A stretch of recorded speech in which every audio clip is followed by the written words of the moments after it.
Okay. We are live. All right. So, hello, everybody. We are going to gather today to talk about Castlevania Season 3, episodes 5 through 10. I had completely forgot that this is a 10-episode season, so we didn't really split the season down evenly. But that's fine. We've gotten all caught up with it, and we're going to go ahead and talk about it. And we have our regulars here today, the Vogue-centrists, aka Dusty Cubes, and you can go ahead and introduce yourself. Yep. I'm Andrew Mindgasms. And Dusty and I always talk on his channel, and he's always talking with me on mine, Mindgasms too. So yeah, it'd be fun to get into the second half of season 3 of Castlevania. All right, so we're going to start off. It's episode 5, A Seed of Civilization and Refinement. That's the name of the episode. So we start off here in Linden Field. Belmont's just kind of casually strolling through the woods and enjoying some nature. And he comes across a pond and he looks at his reflection. And he basically has this self-loathing about himself as he looks in this pond. And as he's self-loathing and reviling himself, the judge walks up and they basically start talking about how the family of he tells him if he knows about the family of Belmont and how they're legendary. The judge talks about the town a little bit, that he was born there, and he tried to make it big out in the big city, but things didn't go so well, and he got kind of stuck at this town to govern, kind of like this out-of-the-way place, instead of, being in high society like he wanted to. So they talk a little bit about the differences between small towns and cities, and they talk about, Germain comes in the conversation. Saint Germain. Yeah. And interesting about Germain, I don't think we talked about this before, is that I was doing a little bit of research about his character. He does appear in one of the Castlevania games, but he's actually a historical figure as well. So I was looking into him, and as a person, he did exist, but from what was written, there are a lot of tales that are exaggerated about him.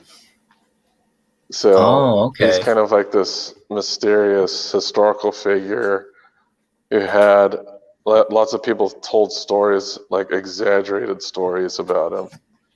Okay. And he was kind of like a polymath, so he was involved in like science and music and research and other things. So he's basically kind of like a genius in his era. And another thing is when he was younger, he claimed to be a lost prince of Transylvania. Oh, okay. Yeah, especially at the start of the season, he's a very mysterious character, and you don't really know what his intentions are and whether he's more of a good guy or a bad guy. Right. So they talk about Germain a little bit, and the judge just thinks he's basically a charlatan. We know that's not true later on in the season. It's like we don't find out that he's not a charlatan until like the last moments. But the judge had noticed one of those symbols carved into a piece of wood on a wall, and he was kind of asking about it. And I just put it that he was told that was a hell symbol.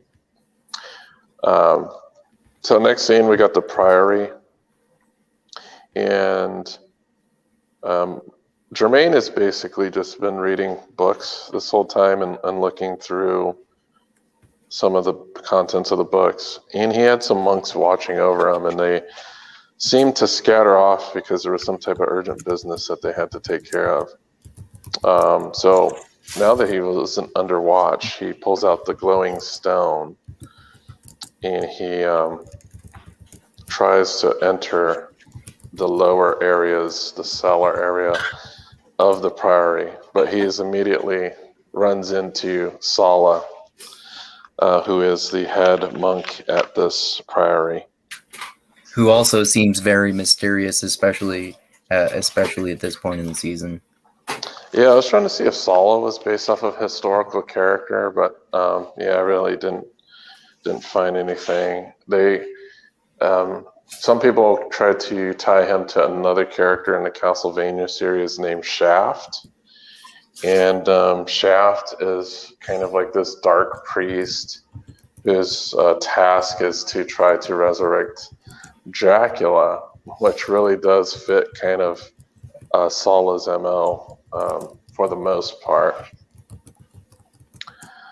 So, Jermaine makes the excuse that he was looking for a place to pee. So while he's doing that, Sypha's looking through the window, and she's basically has been stalking Jermaine to see what he's been doing. Jermaine exits the priory, and then Sypha confronts him, specifically about being a magician, because Sypha can sense magic. He actually admits to it that he is a magician, and he explains that he is looking for something in the priory. Mm-hmm. And we don't, and like he's basically kind of concealing what he's looking for from the monks by claiming that he wants to read the books that they have because they can't read, but he's actually in there to investigate what he's looking for, like he said. Right. And one of the pieces of information it passes to Sypha is he says that the place smells like night creature. Yeah. And while they're walking, they see one of those signs that the monks had been carving in the walls. And it's explained that it's an alchemical sign. So I know last time we talked, Sypha recognized the signs, and so does Jermaine. He also recognized the signs, and he explains further that the sign is an alchemical sign that stands for the harvest. And right. Which comes to mean basically by the end of the season, like demonic ritual for resurrecting a demon and attempting to resurrect Dracula. Right. So they actually have a conversation about God and the existence of God. And Sypha says that she admits that God is cruel, but she really likes the teachings of Yeshua the Christ. Right.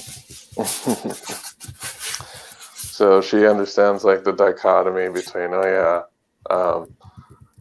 Yeshua the Christ is kind of like this redeeming figure, but God, at least in the First Testament, was always like this authoritarian and cruel being that handed down ridiculous punishments for breaking some rules that I think in modern times we would consider ridiculous. Mm-hmm. So while they're in conversation, Trevor shows up, and he wants to have a conversation with Jermaine. So he basically drags him into a bar to have a chat with him. Mm-hmm. So we do get a scene change here back to Dracula Castle. And Alucard is training, like doing some type of combat training with Sumi and Taka. who are kind of like his new apprentices, so to speak. So he's fighting with them, and he tries to teach them a lesson that not to get close in really close combat with vampires. And then he drops, and then they all drop to the ground and start laughing for some reason. Yeah, that was a little strange. And then Taka and Sumi demand that Alucard make them lunch. Yeah. So that all seems like they're always freaking hungry about. So back in Linden Field bar,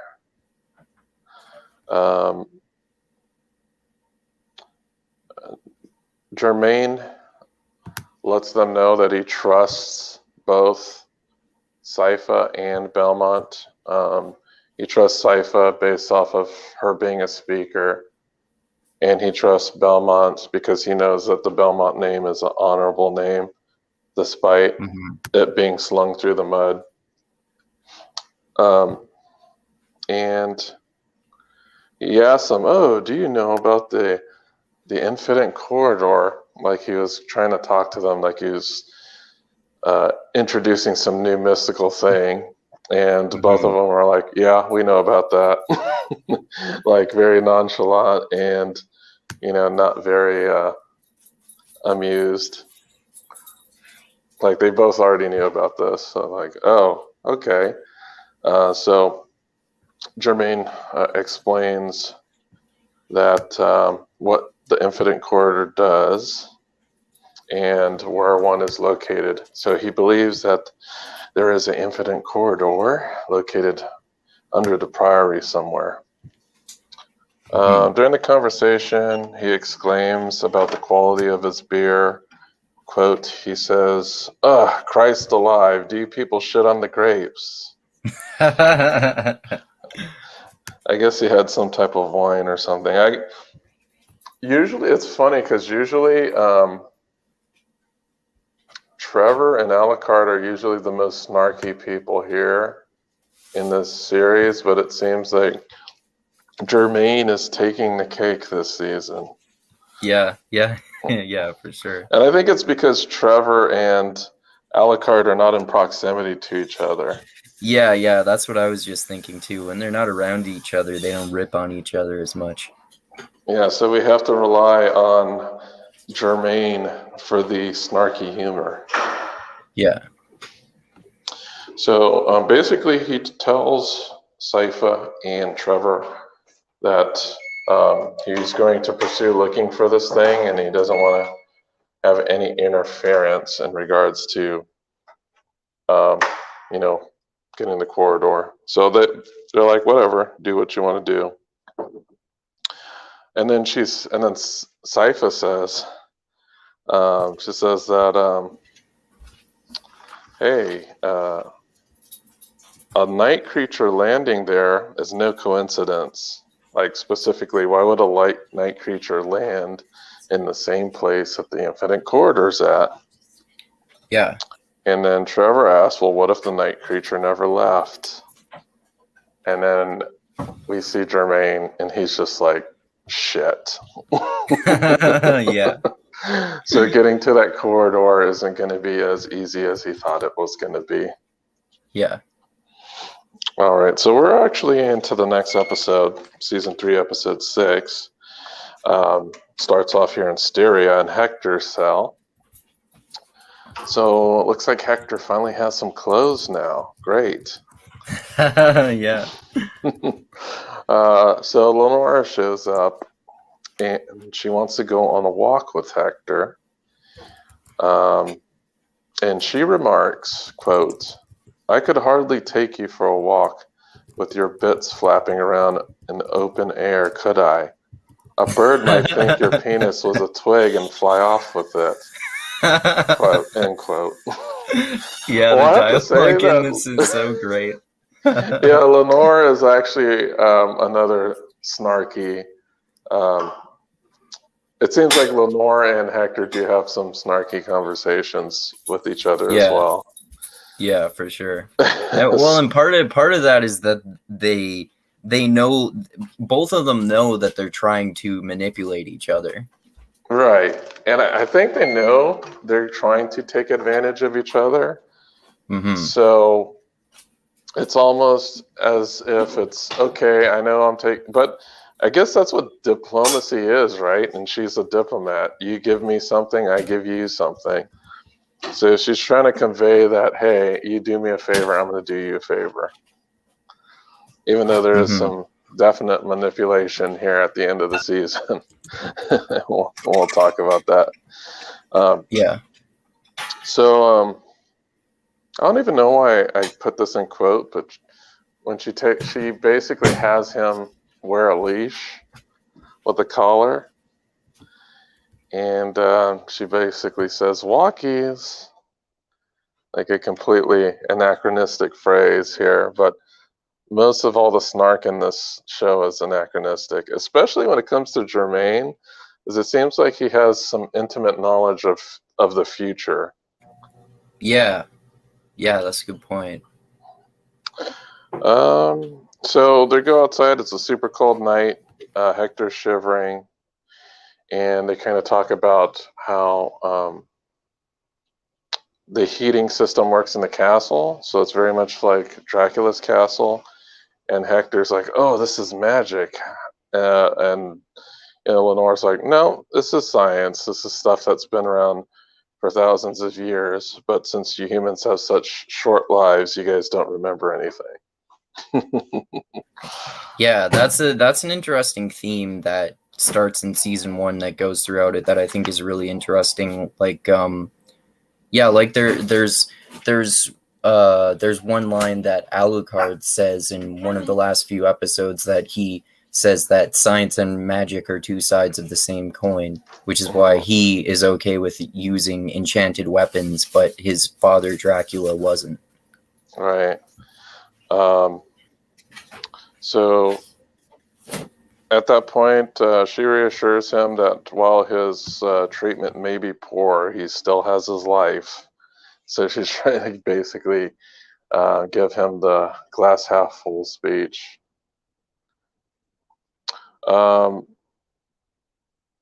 She also tries to explain too, because she's trying to reframe his perspective about his current situation. And one way she reframes it is that she tells Hector that, you know what, Carmilla actually saved your life. And by siding with her and staying with her, you wouldn't have been killed. Because most of Dracula's people, including Dracula himself, are all dead. The only person who survived is Isaac. Yep. He is the sole survivor on the Dracula side of factions. And Hector. Yeah, Hector, but Hector betrayed Dracula. Yeah, that's true. Yeah. So she's like, but he was kind of tricked into it, which is like how, like in the last episode or two, Lenore tricks him with her pussy, basically. Yeah, but even though Isaac wouldn't have been trickable. So yeah, because he was like he was more loyal to Dracula than Hector. Yeah, that's right. For sure. So since his loyalty wasn't rock solid, he was susceptible to the manipulation. Yeah. But and Lenore basically reassures that, hey, Dracula's plan was crazy and it wasn't what you were expecting, and the plan that you want is the one that we're actually carrying out here, so you should side with us anyway. Yeah. So next thing we see, Striga and Carmilla are like off in the distance somewhere. And for some reason, Striga is able to hear their conversation, but Carmilla is not. So I guess Striga has some type of enhanced healing ability where she can hear from far away or something like that. Yeah, hearing ability. You mean? Yeah, hearing ability. I'm sorry. Yeah, it seems like either that or she's really good at reading lips or something. Maybe.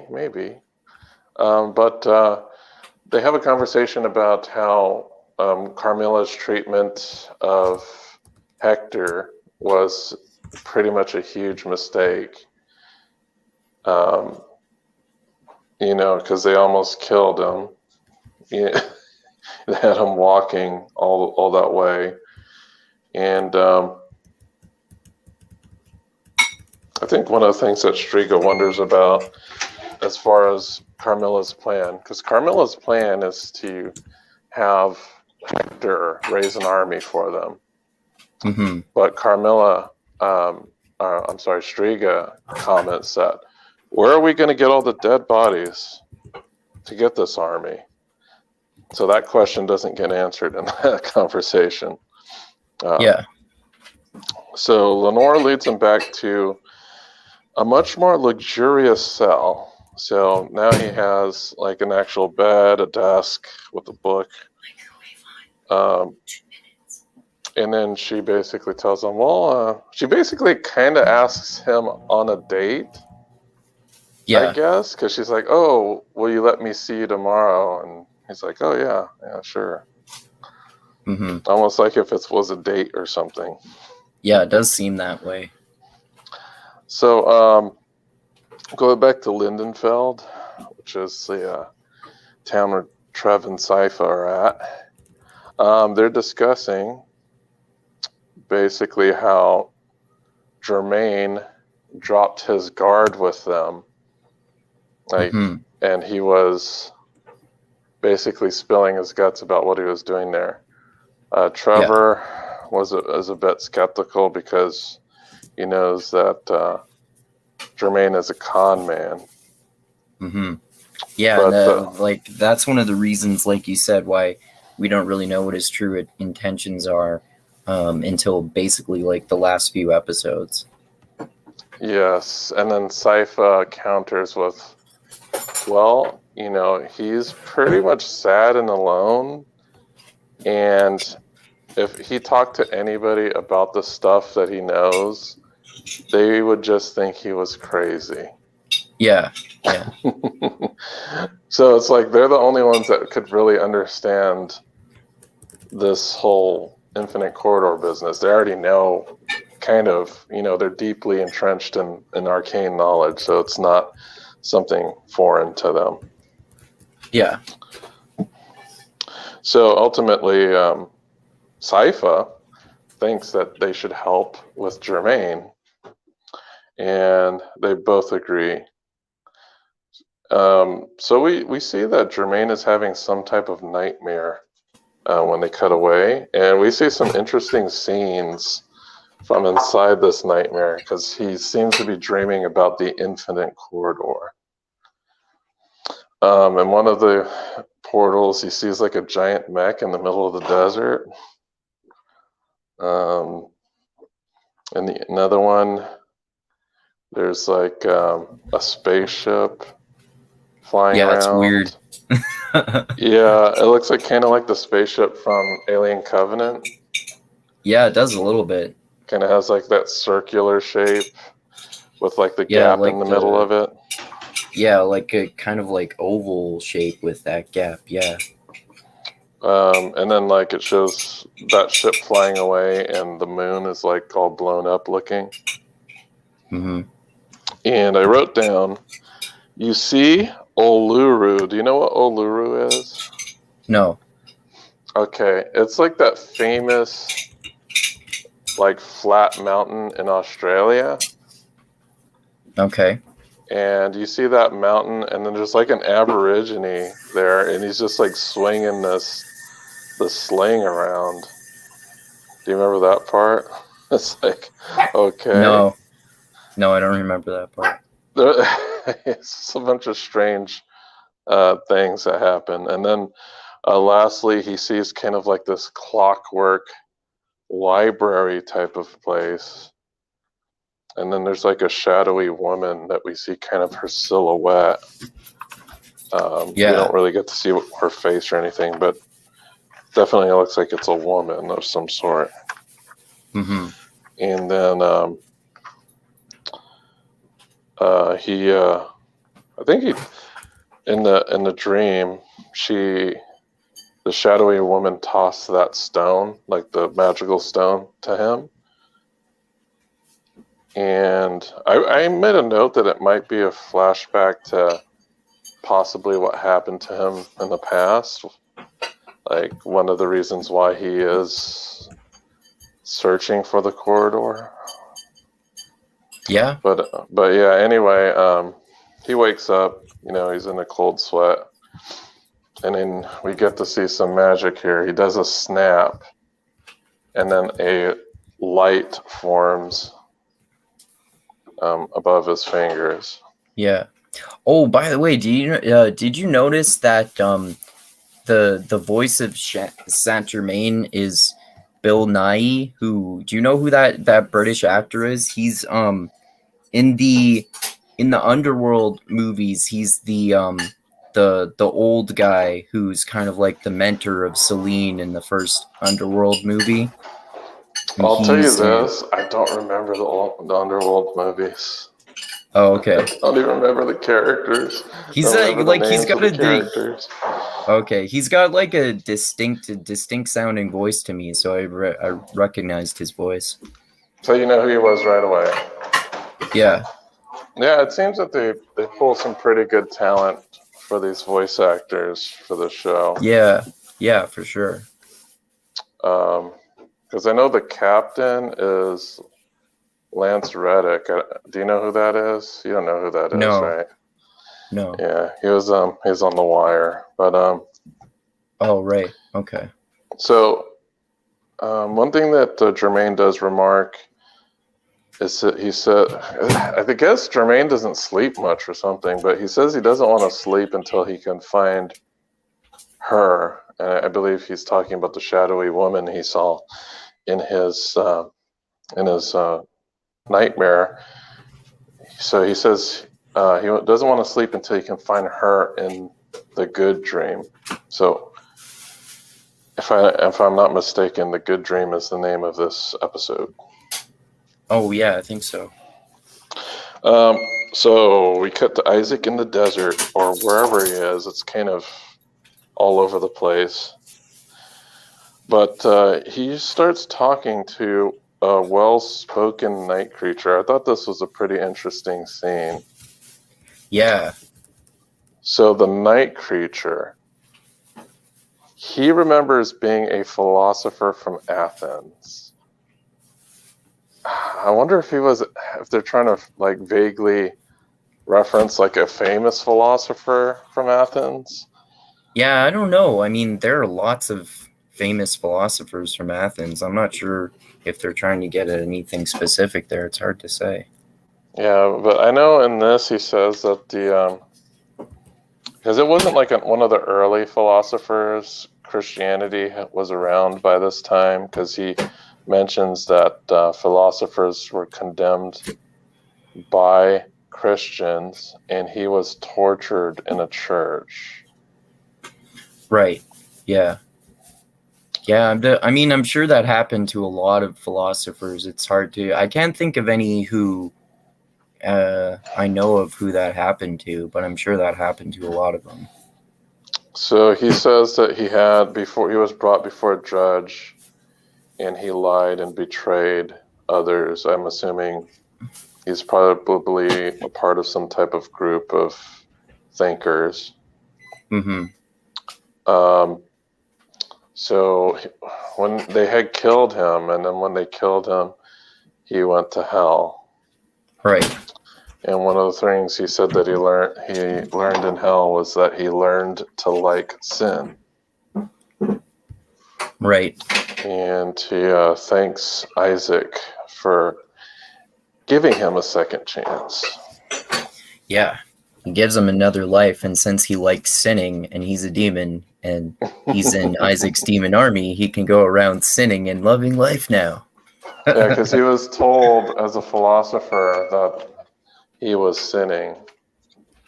Mm-hmm. And if he's a philosopher and he loves doing philosophy, then you must figure that he loves sin. Yeah, exactly. So we're up to season 3, episode 7, Worse Things Than Betrayal. So this starts with a scene outside of Dracula's castle. And it shows Taka and Sumi. They had stayed up all night exploring the castle, and they are quite tired. And they ask that they wanted to see the engine for the castle, the one that was destroyed in a previous season. And they want to know when it will be repaired. And Alucard says, basically, it will be repaired, but it's not important at the moment. Right. So he actually takes them into Belmont Keep, and they descend down into the keep. And it looks like, because I don't remember, did the keep previously have electricity and electric lamps? Or is this something that Alucard installed? Because if I remember from the first and second season, when they were down in the keep, they're using like candles and stuff.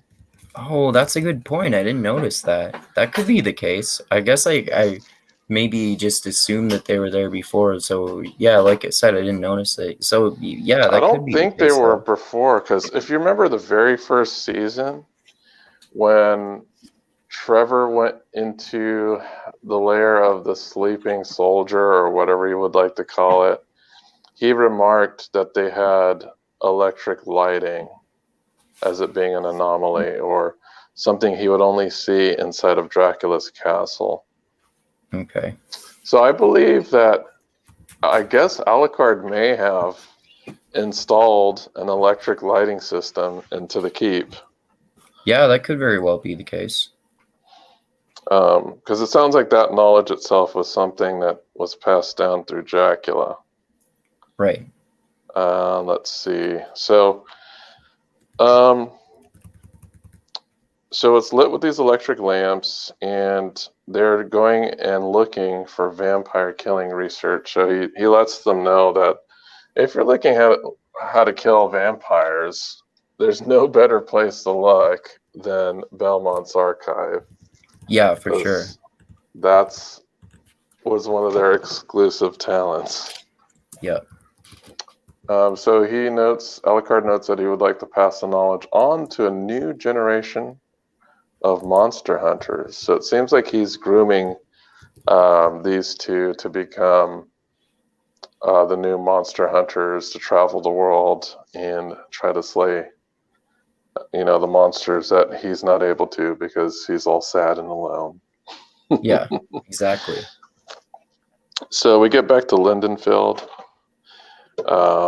There's like a kid running through the market, and the judge stops the boy and tells the boy about some secret apple stash in the woods. Which turns out, as we find out later, to be pretty fucking dark, and you don't even know that at the time. Yeah, it was a crazy ass twist in the end. Yeah. It's like, wow. Yeah. So I never totally trusted the judge. Like, I was surprised at the end. I was about to think, oh, I guess I was wrong to suspect him, but then it turned out, oh no, he was pretty fucked up. Yeah, he was not a good person. Mm-hmm. So Jermaine shows up, and Judge asks about why he went to the bar to talk to Trevor and Sypha. And he just tells the judge that they wanted to meet specifically with someone who had seen toilet paper. Yeah. The Chinese use toilet paper to wipe their asses. And then the judge is like, what the fuck is toilet paper? Yeah. And Jermaine's like, oh, it's Chinese. So basically, he doesn't want to share what their conversation was about. So he's just kind of throwing a red herring out there to satisfy the judge's curiosity. Yep. So now Germain enters the priory and he finds an interesting book. And he picks up this book, and when he's flipping through it, we just see a bunch of illustrations of demons and demonic stuff. And one of the things he notices is that there's a page missing from this book. Mm-hmm. So one of the first things he does after he sees that the page is missing, he asks Sala about the book. And Sala speculates that someone may have removed the pages to wipe their bottoms with it like they do in the Orient. Yeah. So apparently Sala was familiar with Chinese toilet paper. Yeah. See, that's kind of unexpected. Yeah. So he explains that the missing page was for a ritual to return someone from hell. And we could see that Germain is sensing, or at least looking like Sala is hiding something. Yeah. Next thing, we get to a scene where we see some night creatures walking through the forest, but it's Isaac's night creatures. And he stumbles upon a town which seems to be completely empty, except there's just like this old woman chilling on a chair. And immediately the woman greets him as a forgemaster. Mm-hmm. And, Isaac's like, well, how would you know that? And she's like, well, I could smell it on you. It's almost like that one guy he met last season in that shop who could smell that he was a forge master. Yeah, it's interesting. Do you think that's like that might be due to having some at least mild sense of magic powers that enhance your senses? Maybe, especially with the first guy, but which would make more sense with the forge master. But the guy in the shop probably wasn't, as far as we know, anyway. It seems it's mostly surrounding people who are very familiar with arcane knowledge. So, the guy in the shop traded in arcane artifacts, and then this woman, we do see that she does have a legitimate reason for knowing why or how a forge master smells. So she says that she's the only one in the town. And the reason that the town is empty is because a magician came and enslaved the town. And Isaac recognizes that the woman has some power that he's able to smell. Mm-hmm. And then we see the old woman turns into like a blue Super Saiyan for a few seconds. Yeah. And then she explains that she's not as powerful as she once was, but she's still powerful enough for her not to be enslaved by that magician. And she introduces herself as Miranda. So Isaac tells Miranda that really he's just on his way to Styria. But she tells him that, the magician has a transmission mirror, which is one of the artifacts that Isaac had been looking for. So, and she also gives him the idea, hey, you should turn the whole town into night creatures for your army. Yeah. So she's pretty much on the level with Isaac, and she seems to be an ally, or at least willing to support whatever cause he has at the moment. So next scene is Linden Field. We see some monks carving some symbols, and they get caught by Trevor. So Trevor attacks the monks, and he identifies them as professional killers. Like, these aren't like regular monks. They obviously know how to fight better than the average person. For sure. So, even so, Trevor hands them their asses, and he takes one of them out and stuffs them in the barrel. I think he even goes as far as breaking his leg or arm when he's trying to stuff him in the barrel. I was like, Jesus, Trevor. Yeah. And then he captures... We know he's kind of sadistic. Right. Well, we know he hates priests and monks and stuff like that, for sure. Yeah. Yeah. So... And demons. And demons, of course. So he takes the monk back to the judge's house, and when we see the judge, we see him like he's like entering or exiting a room with like a key, and he's like, when he sees them coming, he gets really sweaty and mumbly and nervous. Right. And they do attempt to interrogate this monk, but it seems like this monk is just staying mum. He's not really saying much to aid their cause. But next scene, give me a second here. I think I missed the wrong page of my notes here. Oh, okay. Monk stays mum. Yeah, so the monk. Okay.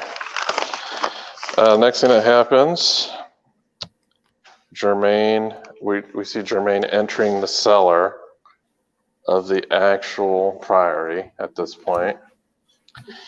And in the priory, he finds a giant night creature that's crucified.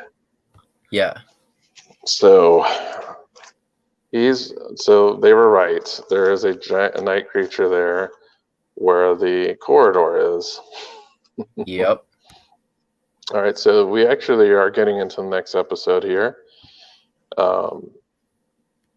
Episode 8, What the Night Brings.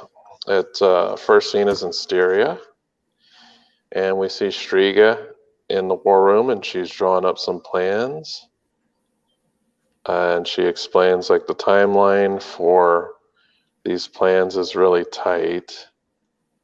And Morana gives up some pretty good advice, because she mentions that a lot of the city-states have hired mercenaries. And what you could do with the mercenaries is you could just buy them off, right? So she makes that suggestion. Carmilla shows up, and she heard 3 snoring boys through the walls. I thinking she assumes that somebody got it on in like a foursome. I think. Something like that. Yeah, there's a lot of threesomes and stuff that go on, but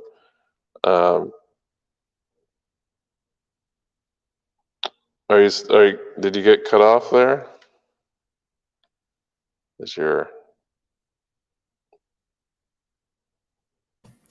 No, I'm here. Oh, okay. So there's always this kind of theme when talking about Carmilla's plans, as Striga just straight up calls it a scheme. Mm-hmm. And they kind of have like a semantic argument about what it actually is. But Striga explains that she's working on Carmilla's scheme, and Carmilla just finds it insulting that that's what Striga calls her plan. But we get next scene at the Belmont Hold. So Taka and Sumi are discussing that amongst themselves, they see that Alucard is alone and depressed. And this was a weird conversation, because there's kind of like some undertones to this conversation, because at the end of the conversation, while they're discussing Alucard's state of being, they're saying, okay, we can get one more dinner. So it's like, okay, one more dinner and then we leave, or what's going on here? So I kind of think this is part of like foreshadowing for what happens. Yeah, given what happens after that, I think you're probably right. Yeah, for what happens later. So next thing that happens, we go to Linden Field. Back in Linden Field, back at the Priory. Germain just sits there staring at the night creature's eyes. The night, because at this point he doesn't know if it's alive, dead or alive. It's just kind of still, just kind of hanging there from like the giant crucifix. And then the night creature starts stirring a little bit, and Germain bolts out of there. Yeah. While he's leaving, he runs into Sala, and he gives Sala like a BS story about why he's coming out of the cellar. Which sounds totally obviously BS too. Yeah, I forgot what the story was. Do you remember what he said? I forget that the first time he caught him doing that, he said he was looking for the bathroom, like he thought they had inside toilets, but I forgot what he said he was doing this time.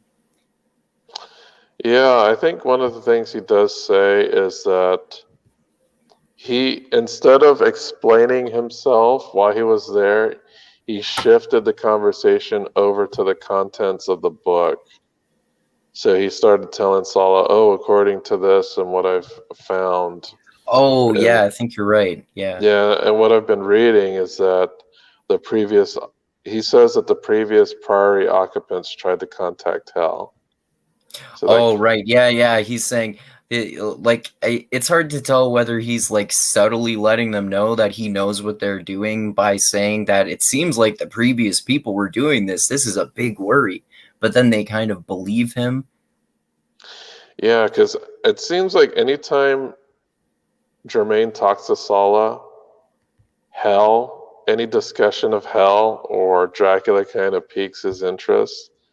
So Yeah. I don't know if he was doing this as a subtle manipulation to take his mind off of, hey, he was just in the cellar, or what, but he basically tells him that he had been reading that the previous Priory occupants tried to contact Hell, and that the place was seething with, coursing with satanic poison, and that everyone should flee.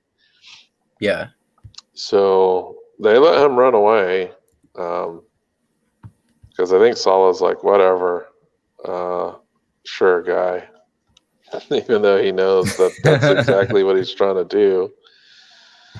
So we get to see Trevor back in the trying to interrogate the monk, and the monk lets Trevor know that, yeah, we've been slowly leaving the town to spread word to nearby towns, and he believes, well, at least Trevor believes, that they're trying to bring Hell, and that they're being influenced by the night creature, which I kind of think that's true. But Yep. Germain ends up walking in, and he explains that the night creature is in the Priory. Um, and then at that point, Trevor knocks the monk out with like a finger. He like pushes his throat, and the guy just like passes out. Like pokes Yeah. him in the throat, like some weird like pressure point thing that he does to him. Yeah. Yeah. And then Germain explains that the Priory may have been deconsecrated. So the consecrated, that means that it no longer has like divine protection or something like that. Yeah, I'm pretty sure that's what it means. Yeah. So he also explains that the infinite corridor is in the basement, and that he found out through his reading that they were trying to create something called a rebus, which is like a combining souls together, and it just sounds like he's saying a bunch of weird nonsense. that actually becomes relevant next season. Oh, okay. But Sypha explains that she thinks that the monks are being taught magic, or at least the night creatures have been teaching the monks magic, at least, or helping them with the rituals. So Trevor, they're trying to formulate a plan now what to do, because now it's not just let's wait and see. It's kind of an emergency situation. So Trevor says that he's going to take out the night creature as his task, and then the judge, because the judge is there too, and the judge pledges to use his town guards to fight the monks. So he's going to have them fight the monks while Trevor goes down there and takes out the monster. And they're not going to attack immediately. They're going to wait until sundown. And judge is basically, well, we're going to do it my way, and we're going to do it after sundown. So they just agree to do it that way. Jermaine is surprised that Trevor is helping him reach the corridor, as he said that he was going to take Jermaine down in the cellar with him. And he's very has a lot of gratitude when he hears that he's being helped in this endeavor. Yeah, he's not used to people being nice to him. Yeah, and then Trevor says, "Oh, I don't want to get the word that kindness. I don't want to have the word that I'm a kind man to get out." Yeah. And he mentions that Sypha mentions that once a man was kicking a cat and Trevor broke the man's leg in 3 places.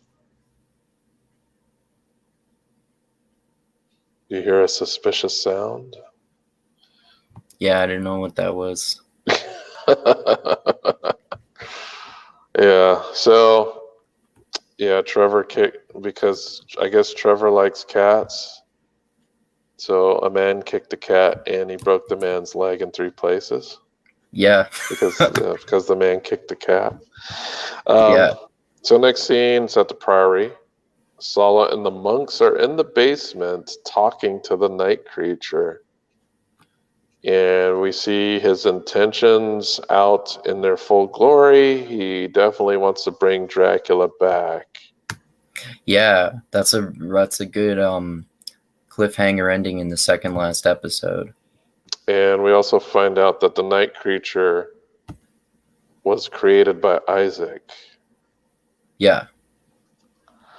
All right, so back at Dracula's castle, Taka and Sumi are continuing to grill Alucard about the castle not being able to move. And they say that, hey, they keep accusing Alucard of hiding information. Alucard diffuses the situation, and then, they continue on their path. So you see that there's some tension building here about them thinking that he has more information and that they're hiding it, and that there's some tension there, of course. So that plays out later. We get to Styria. Hector sees Lenora is wearing a ring, and he questions her about the ring. And she says it's a ring that shows that she's loyal to her sister. It's a loyalty ring. But Hector remarks that he enjoys reading vampire philosophy. Yeah. I'm just wondering what that would be. Like, what would vampire philosophy be? Well, he describes it a little bit, like morality. Vaguely, yeah. Yeah, he doesn't get into it very much at all, but that would be interesting. Yeah, so he vaguely talks about it. He doesn't talk about it in concrete terms, but he says that he finds it fascinating. So Lenore puts on her diplomatic hat, and she knows that Hector wants out. And she also tells him that she likes him and tells him that they could leave together. So this is her using her manipulation on him right now, because that's going to lead somewhere. So back in the next scene, we got Linden Field, and we see all the troops marching on the priory. Germain explains that the portal is not easy to use. And Sypha thinks that they've made a terrible mistake because things are like ramping up right now.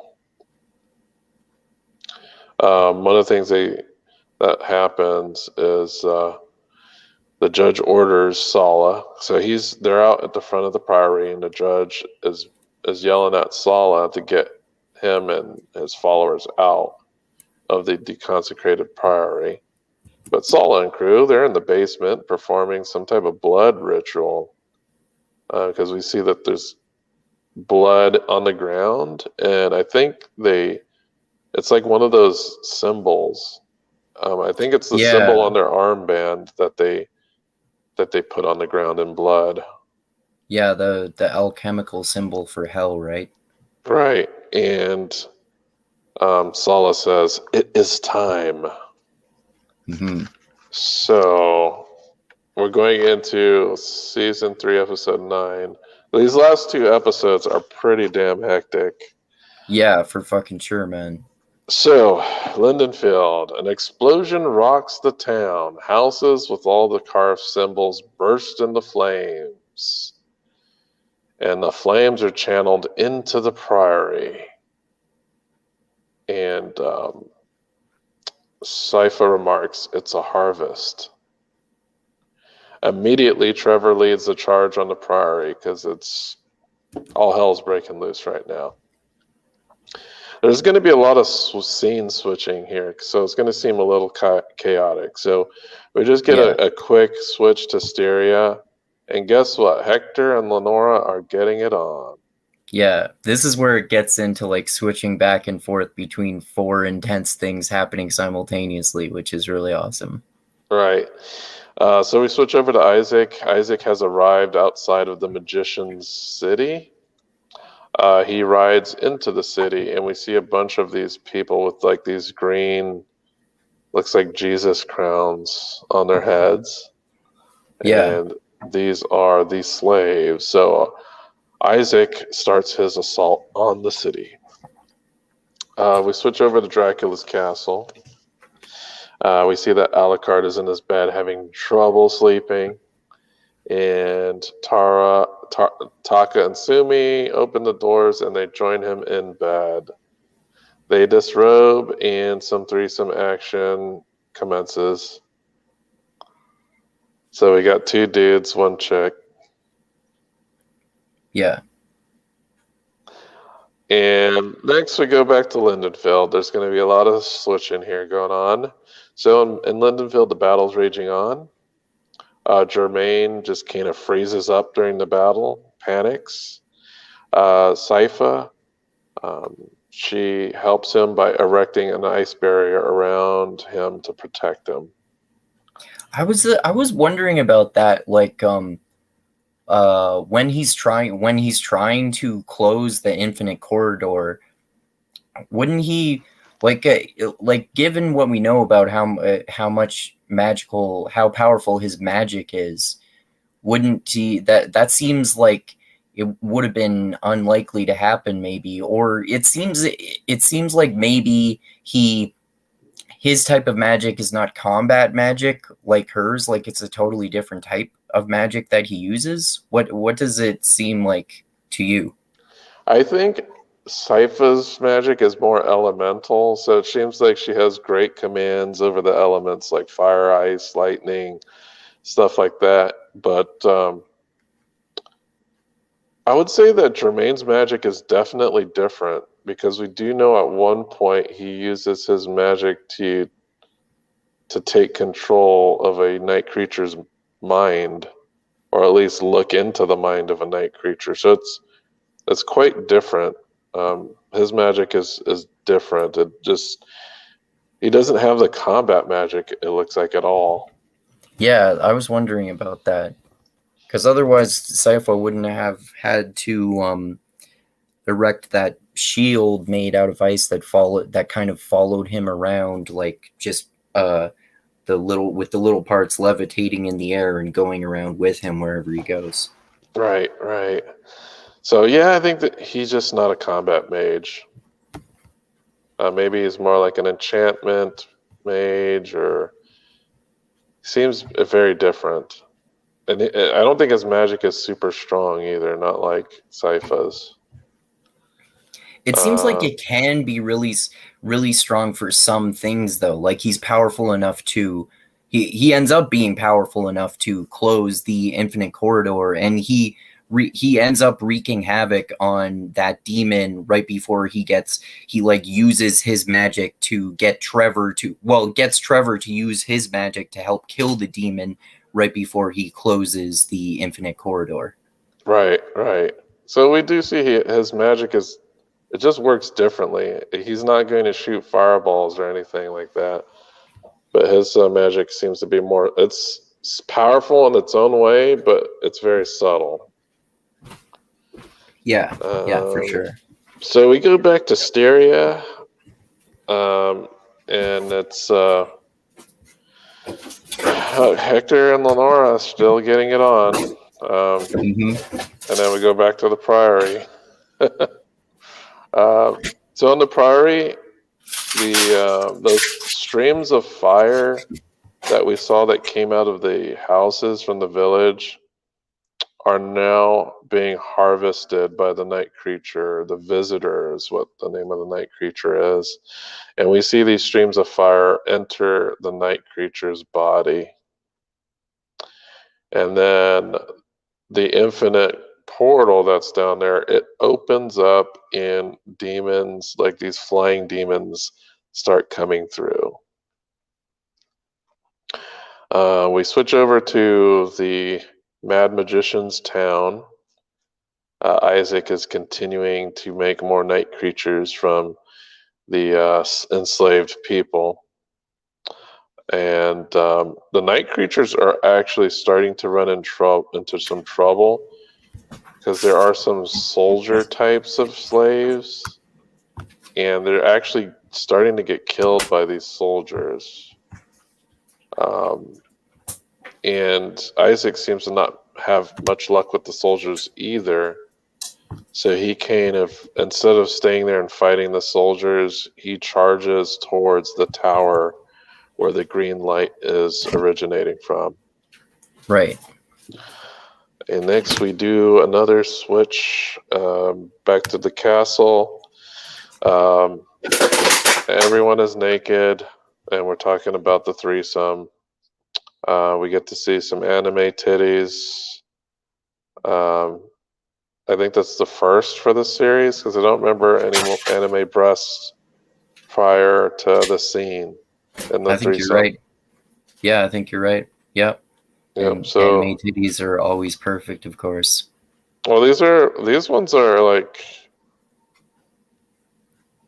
unexpectedly large for the size of the person they belong to.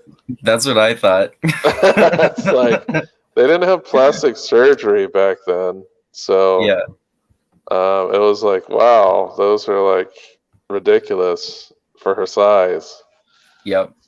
But anyway, we go back to Mad Magician Town, and Isaac is currently entering the center, or heading towards the center of the town, and we see all the people, like the slaves, start floating in the air.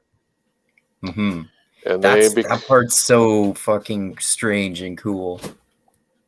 Well, here's what I'll tell you: they become something called a Grand Falloon. Okay. The reason I know this is because that big ball of people is actually a boss in one of the games. Oh, okay, cool. All right, Which one? Symphony of the Night, and I think after Symphony of the Night, that boss appears in every game afterwards in some form or fashion. Okay. So in Symphony of the Night, it's called a Grand Falloon. It gets another name in the titles, the games after that. But I wanted to make an aside about this. So this is pretty interesting. A Okay. Grand Falloon is a made-up word. The word itself was created by author Kurt Vonnegut. Oh, cool. And a Grand Falloon, I think if I'm not mistaken, it's from one of his books, and what it describes is like a bunch of people gathered for a particular purpose.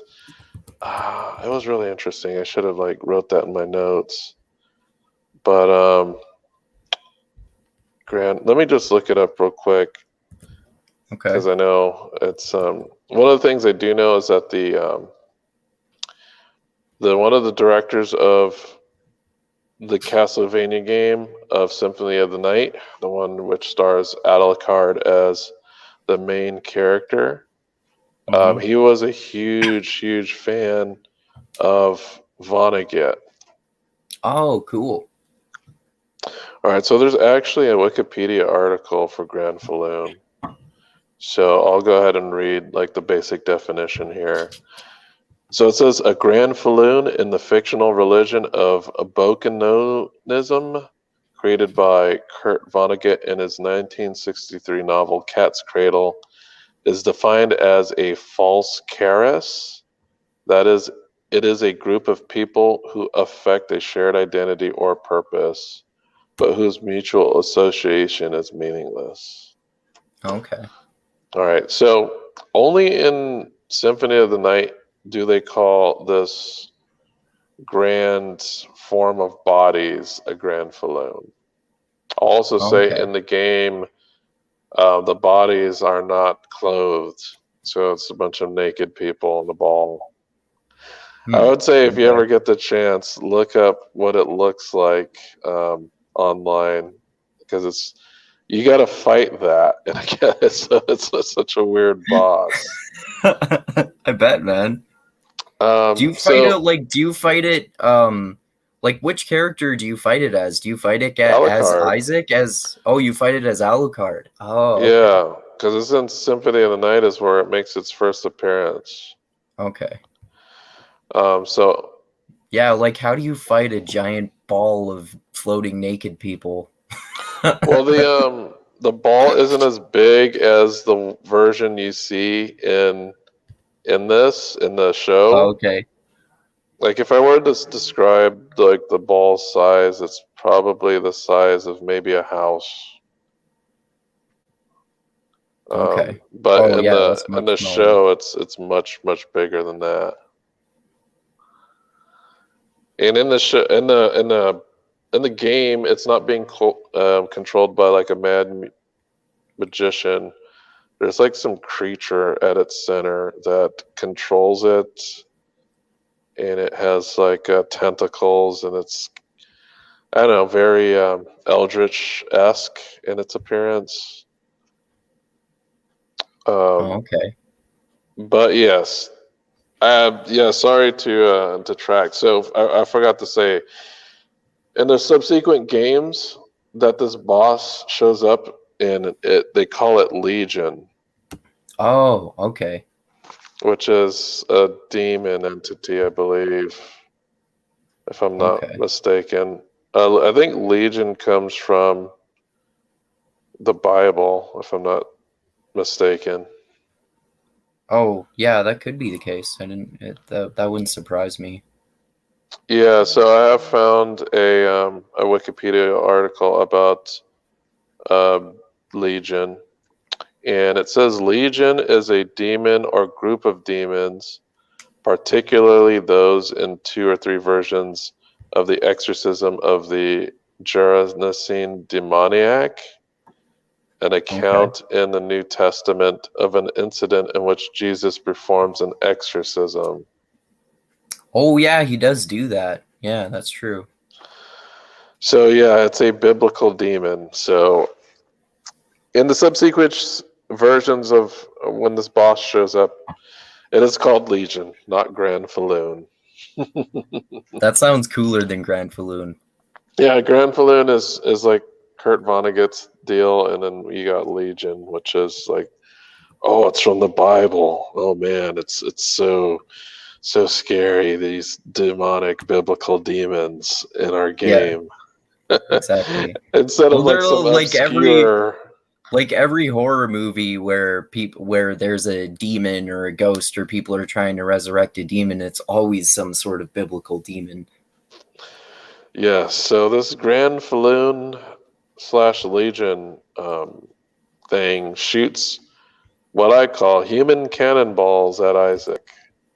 Yeah.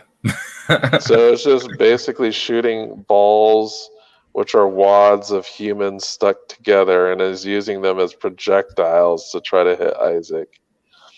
And Isaac is just riding along on his horse. And what he does is Isaac is brought, some flying night creatures bring some of those bodies to Isaac, and he makes with one like a giant night creature. Yeah, that's pretty cool. And I thought at first that the giant night creature was a reference to a boss, but at closer look at the night creature, it's a different one. So it's not the one that I thought it was. But the giant night creature basically holds the Legion ball like he's Atlas shrugging or whatever you want to call it. He's trying to hold the ball at bay while he attacks the tower. So he's trying to create an opening to get to this mad magician. All right, and then we go into another scene. Styria. What do you think's happening in Styria right now? More scheming. Mainly there's some sexy fun time still going on. Right. So I wrote for Styria. Lenore and Hector are still getting it on, and more anime titties. Yep. And hers are as big as Taka's. She has like normal sized ones. Yeah, that's true. I noticed that. So her vampire powers did not enhance her breasts. I wonder if that's a thing. They like use vampire magic powers to make your tits bigger. Well, Taka's not a vampire though. No, she's just a regular human. That was magical anime power. Oh, I'm sorry, it's not Taka that has the boobs. It's Sumi is the one with the boobs. Oh yeah, I forgot. I mixed up their names. Yeah. So yeah, more anime titties. All right, back to Linden Field. So we see Trevor and Sypha. They're fighting with some of the monks. One of the monks attacks Jermaine, and Sypha closes the shield on the monk's arm and dismembers him. Mm-hmm. That was a cool kill. And the demons that were summoned from the portal are now emerging from the priory in mass. All right, back to the Magician City. Isaac reaches the tower finally, and he climbs up the stairs. And he's fighting off attacks from Legion. So, like these giant masses of people are forcing themselves through the windows, and they're trying to get at him while he's traveling up this tower. And as he's near the top, more of those soldier slaves are appearing, the ones that are really hard to kill. Mm-hmm. And it looks like he's in over his head. And then we switch over to Dracula's castle. What do you think's happening over there? Still some sexy fun times also? Or is this the point where they first like put the kind of like magical bonds on him? Not yet. So there's still Okay. There's still a threesome in progress, and then during the threesome, Alucard sheds a single tear. Yeah, this is kind of weird and awkward. So what do you think that tear? I wonder if I wonder if just like he's been so lonely that he's enjoying the sex so much that it makes him feel like he's really appreciating the intimacy so much that it brings him to tears. I think you're right there. I think you got it spot on. And I'm surprised they included like a moment like that in that interaction. I was like kind of surprised. Yeah, I was too. Yeah. So back to Linden Field, the flying demons are starting to attack the humans. Sypha freezes some of the demons while Trevor hits a whole shitload of them with the tip of his whip, and then we just see like explosions everywhere. Like it's like boom, boom, boom, boom, boom. As you know how the tip of his whip causes like demons to blow up. Like in one swipe, he hits like 20 of them. Like, and then you hear like 20 explosions blow up real quick. Yep. That's like a huge firework display or something. I don't know how to explain it. So we see some different looking demons, some larger flying demons, and they descend on the entrance of the priory, and they seem to be guarding it. So they start fighting these demons, and they seem to be resistant to magic. Sypha's trying to set them on fire. It's doing absolutely nothing to them. And it looks like Trevor tried to use his whip, and the tip didn't affect him either. So these are some different types of demons here. One of the demons corners Trevor with his trident, stabs it around his neck, and traps him. And then Sypha has a sky battle with another demon. And we see that she's rocketing around the sky using, I don't know, an Iron Man type of propulsion system. Yeah, basically. Yeah. It's where she's using her hands and shooting like jets of flame around, and she's just kind of darting around through the sky using fire magic. So while she's fighting this demon in the sky, she recalls the shield that she created around Jermaine. And the shield turns the demon that she's fighting into some very small chunks. She just turns it into mincemeat. So she slices the demon up into pieces with her shield. Trevor is then fighting the other large demon. He hits the flying demon in the leg with the weapon, and it blows its leg off. And then he's finally able to finish off this demon. So now that they got the two big demons out of the way, they enter into the priory. This one, next thing, I just put a star and put Dracula's castle and Styria. I just put, they get it on in their respective areas, anime tits and ass galore. Yep. Because it kind of just switches between them really quick, like back and forth of them getting it on with whoever they're getting it on with. So back to the Mad Magician's town. Isaac is fighting what I guess is like the Magician's champion. He's like some big burly guard who's supposed to be like the last line of defense for the Magician. And Isaac takes him out with like complete ease. Like he was a joke. So the next thing that happens is the Mad Magician uses compulsion on Isaac, and we see the Jesus crown on top of Isaac's head and everything. I wonder if they were trying to symbolize something here with like all the slaves had like a Jesus crown on them. That could be playing into like the kind of flipping religion on its head a little bit, like the upside down crucified Jesus for demon worship and something like that. It could be something related to that. I don't know what specifically, but I could see the parallels there.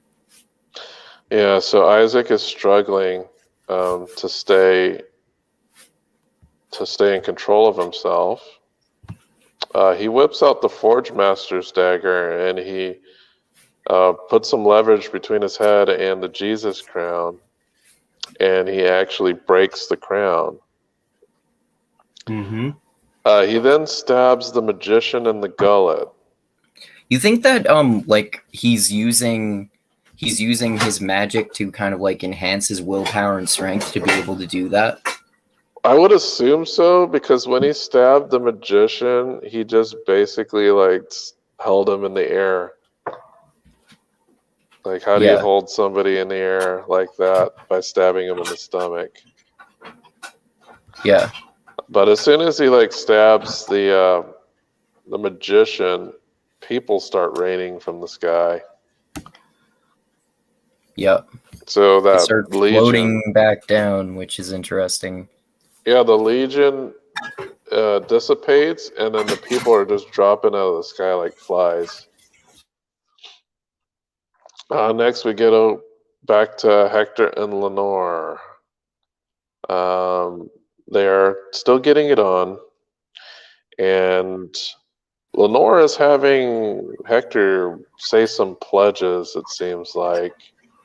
Yeah. Pledging loyalty and things of that nature. And while they're in the thick of it, she slips a ring on him. Mm-hmm. And then also on the flip side, going back to Alucard, Taka and Sumi are restraining him to the bed. Mm-hmm. They both use sex as a weapon. Yes, as a manipulation, like a tool to manipulate. Mm-hmm. So back in the Priory, Sypha breaks through into the basement using a big block of ice. And then we see the visitor blast the portal with fire. And Sala is just kind of staring at the portal, and he says, "What the fuck is that?" Yeah. So next thing that happens, he's looking through the portal, and it's going through what we find out to be hell. And at the very end of this flyby of hell, we see two figures inside of a rundown building, and it is Dracula and his wife. They stare into the camera, and it cuts to credits. Yeah. So a portal to hell to bring back Dracula and his wife. Yep. Season 3, episode 10. Starts out at the magician's town. So Isaac finds that transition mirror that he was told was there by Miranda, the aging forge master. He tests out the mirror, and he sees the woman, like the forge master woman that had helped him through the mirror. Isaac commands his night creatures to kill every single person in the city, but he would like them to leave the city intact. He comments, perhaps others will occupy the city one day, or they'll create a monument. Oops. What was that? Stop that. That's like a phone. Give me a second. Sorry about that. So we go to the Priory basement. Jermaine speculates that the portal leads to hell. And Trevor questions Jermaine and how he'd know that. And he mentions that one night with the King of Bohemia, he took something that was not opium, but he doesn't have time to explain the story. That's like, okay. Crazy Jermaine. So I guess he took some drug and had some weird experience that he knows what hell is, but yeah, basically he's always weird and vague like that. But it's a hell of a bad trip. Yeah, he had a bad trip. So the night creature Well, actually, Trevor tasks Jermaine with closing the hell portal, and the night creature breaks loose from the crucifix. 3 demons come through this portal. 3 of which I recognize from the games, so we'll talk about those demons. Okay. One of the demons seems to have some type of Cthulhu head. That demon is called Malachi. It's not a boss, but it is an enemy that you may encounter in Castlevania Symphony of the Night.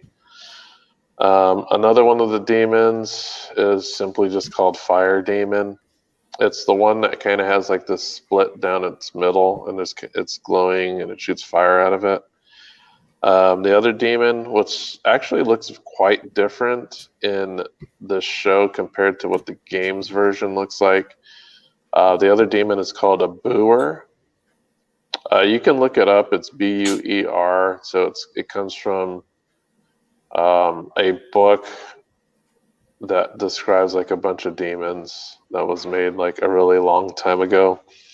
Is that the one that looks like an angel? I thought that one was the most interesting. The one that like kind of looked almost like an angel, or like that cross between like an angel and a bird. Yeah, the angel bird one kind of reminded me of something from Evangelion or something, but oh yeah, yeah, for sure. But those, yeah, I could not trace it to a game enemy, so I think it's unique to the show. No, but the third one I'm talking about is the lion with like 6 legs or 5 legs or however many legs he had. Right. And he had like a bow and arrow. That's the Booer. That's Buer. And it's one of those demon books. Like a lot of the monsters from Castlevania that come from like lore from different cultures of demons, you know.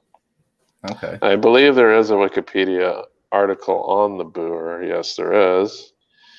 And I'll just talk a little bit about it. So the Booer is a spirit that appears in the 16th century grimoire Pseudo Monarchia Demonium. Sounds like some weird Latin book and its derivatives. Yeah. Where he is described as the great president of hell, having 50 legions of demons under his command. He appears when the sun is in Sagittarius, like Chiron, the chief centaur of Greek mythology. He teaches natural moral philosophy and logic. Yeah, so it's a demon from this book. Let me just click on this book. And this book is from 1577. Okay. That's interesting. A demon who teaches moral philosophy and logic. Yes, maybe that's why the philosophers were always getting killed. Yeah, killed off by the Christians. Yeah, listen, we're gonna teach you humans the proper morality, right? First of all, raping babies is the best thing you can do. Yeah. So this book, why does it keep doing that? Because let me see if I can pull up this book. Because this is probably something I would want to check out someday. This demon book. Yeah, it sounds interesting. So this book, the Pseudo Monarchia Demonium. It's like not loading. Well, anyway, it's made in 1570. Yeah, it was in 1577. Yeah, it's weird that this page won't show up. There we go. So what it translates to is false monarchy of demons. Interesting. And it's an appendix to another book called De Pragestillis Daemonium by Johann Ware. And it's an abridgment of a grimoire similar in nature to the Ars Goetia, first book of the Lesser Key of Solomon, which contains a list of demons and the appropriate hours and rituals to conjure them. That makes sense. Solomon's a biblical character.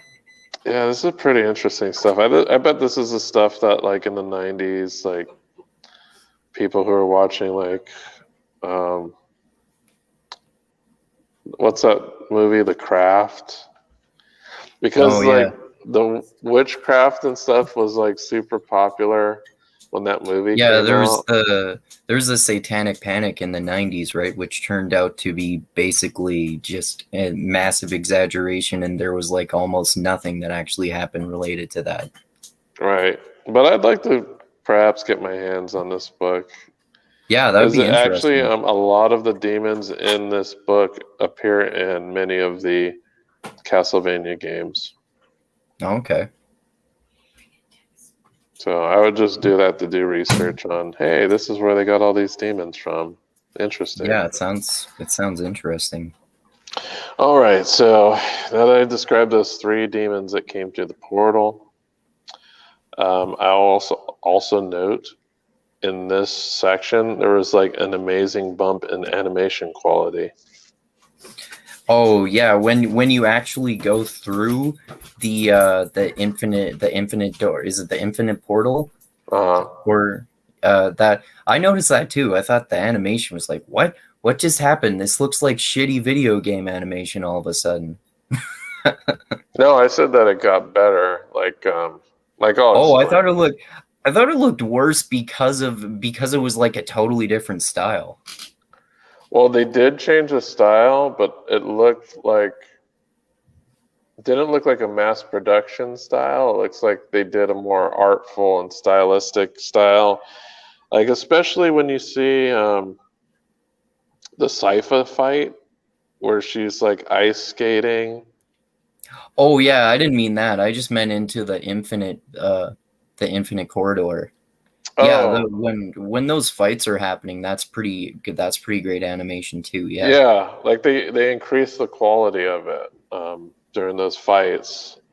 So Sypha's like sliding around on the ice, and she kills like several demons pretty quickly. She creates like this disc of ice, and she just throws it, and she nails like a bunch of different demons with it. Yeah, like 3 or 4 of them. Yeah, and then we go to Trevor, and he does like some badass whip fighting, because he's like fighting like 3 or 4 demons at a time, and he's like doing like these crazy and sick movements with his whip. Um, and then we see that Boer thing has a bow and arrow, and it's constantly attacking Sypha. And right now, Sypha's kind of in between the Boer and the Malachi.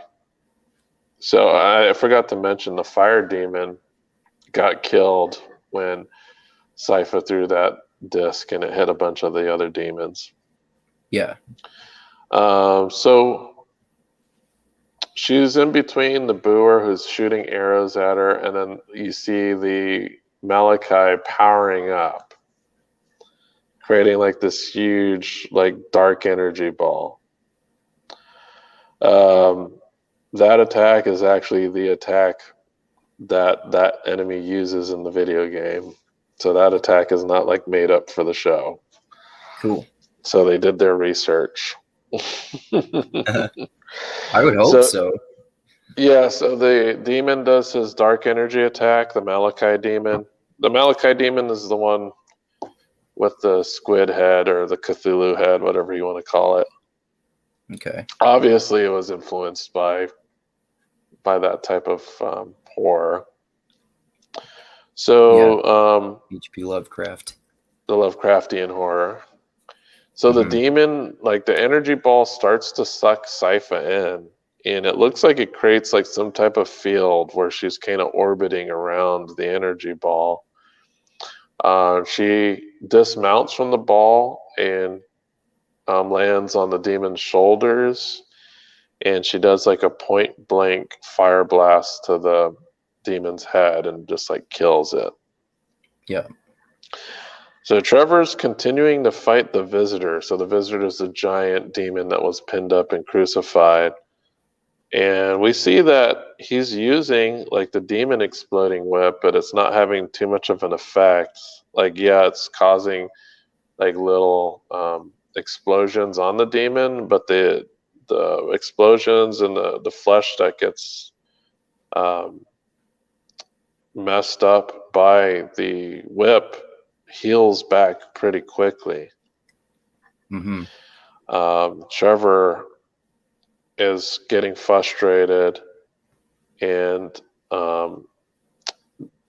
Germain mentions that the reason why it's like that is because it's being powered by the souls of the recently murdered. Exactly. So like you have to kill it. So he says, "Oh, so I have to kill it several times because it has Yeah. the souls of so many people inside it and recently dead people inside it." Right. So the battle is raging outside the priory. We see that there's heavy losses on both sides, lots of dead monks and lots of dead soldiers. The town is completely in flames. And then we see Sala, and he runs into the judge. The judge tries to stop him, but he's caught off guard, and Sala stabs him in the stomach. The judge is amazed at Sala's speed.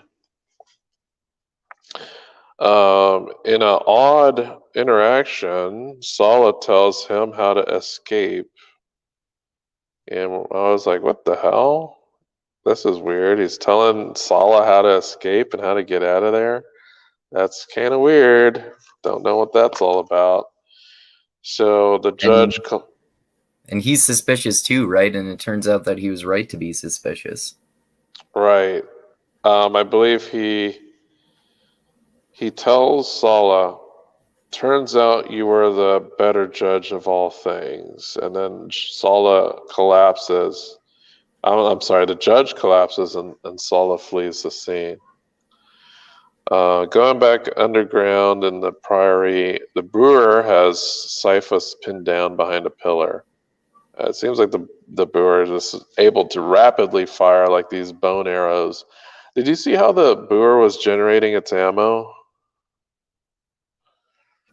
No, I don't remember that part. Yeah, like it was getting the arrows were coming out of the palm of its hand.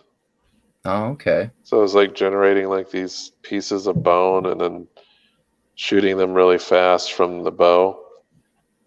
So while she's pinned down, Sypha noticed that there's a pool of water beneath the brewer. So she puts her fingers and we see some lightning crackling between them. So she goes and she puts her hands into the water and summons electricity.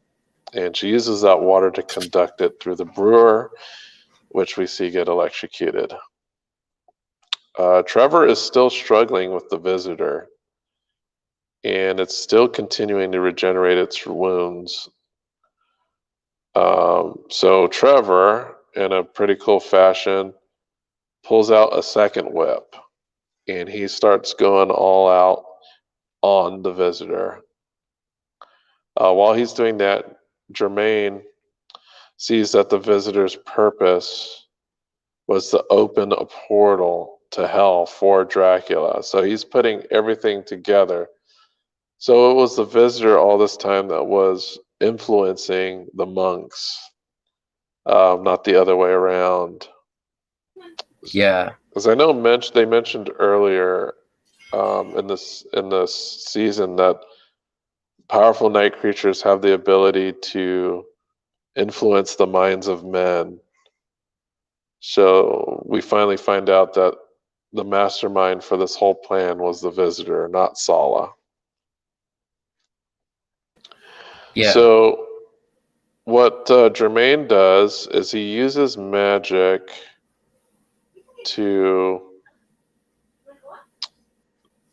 change the first of all he jumps up on top of the visitor and he uses magic to force the visitor to open a portal to a different location because he figures that the visitor is the one who controls where the portal points to. Yeah, that So part was really cool. Yeah, so he has some type of. It seems like Jermaine has some type of magic that's able to influence the mind of demons. So once the portal is directed at the Shadow Woman, he proceeds to jump off the demon and into the portal. At that point, Jermaine tells Trevor, yeah, kill the demon. So Trevor takes out the visitor with a flaming double explosive whip attack. So it looks like the magic from the chain whip imbues like the leather whip with magic, and he takes both of them and he hits the visitor with it, and we see the visitor blow up in a bunch of different chunks. Yeah, that was a cool kill. Jermaine continues to close the portal from the other side of the portal. He thanks Sypha and Trevor for helping them and wishes them, good luck on their way. Wow, I have so much freaking notes. I can't believe so much stuff happened after that. There's a Okay. lot, yeah. A lot of stuff happens in this last episode. It's very, very quickly paced. So Sumi and Taka hold Alucard captive, and they basically tell him they're going to find his secrets and build their own empire.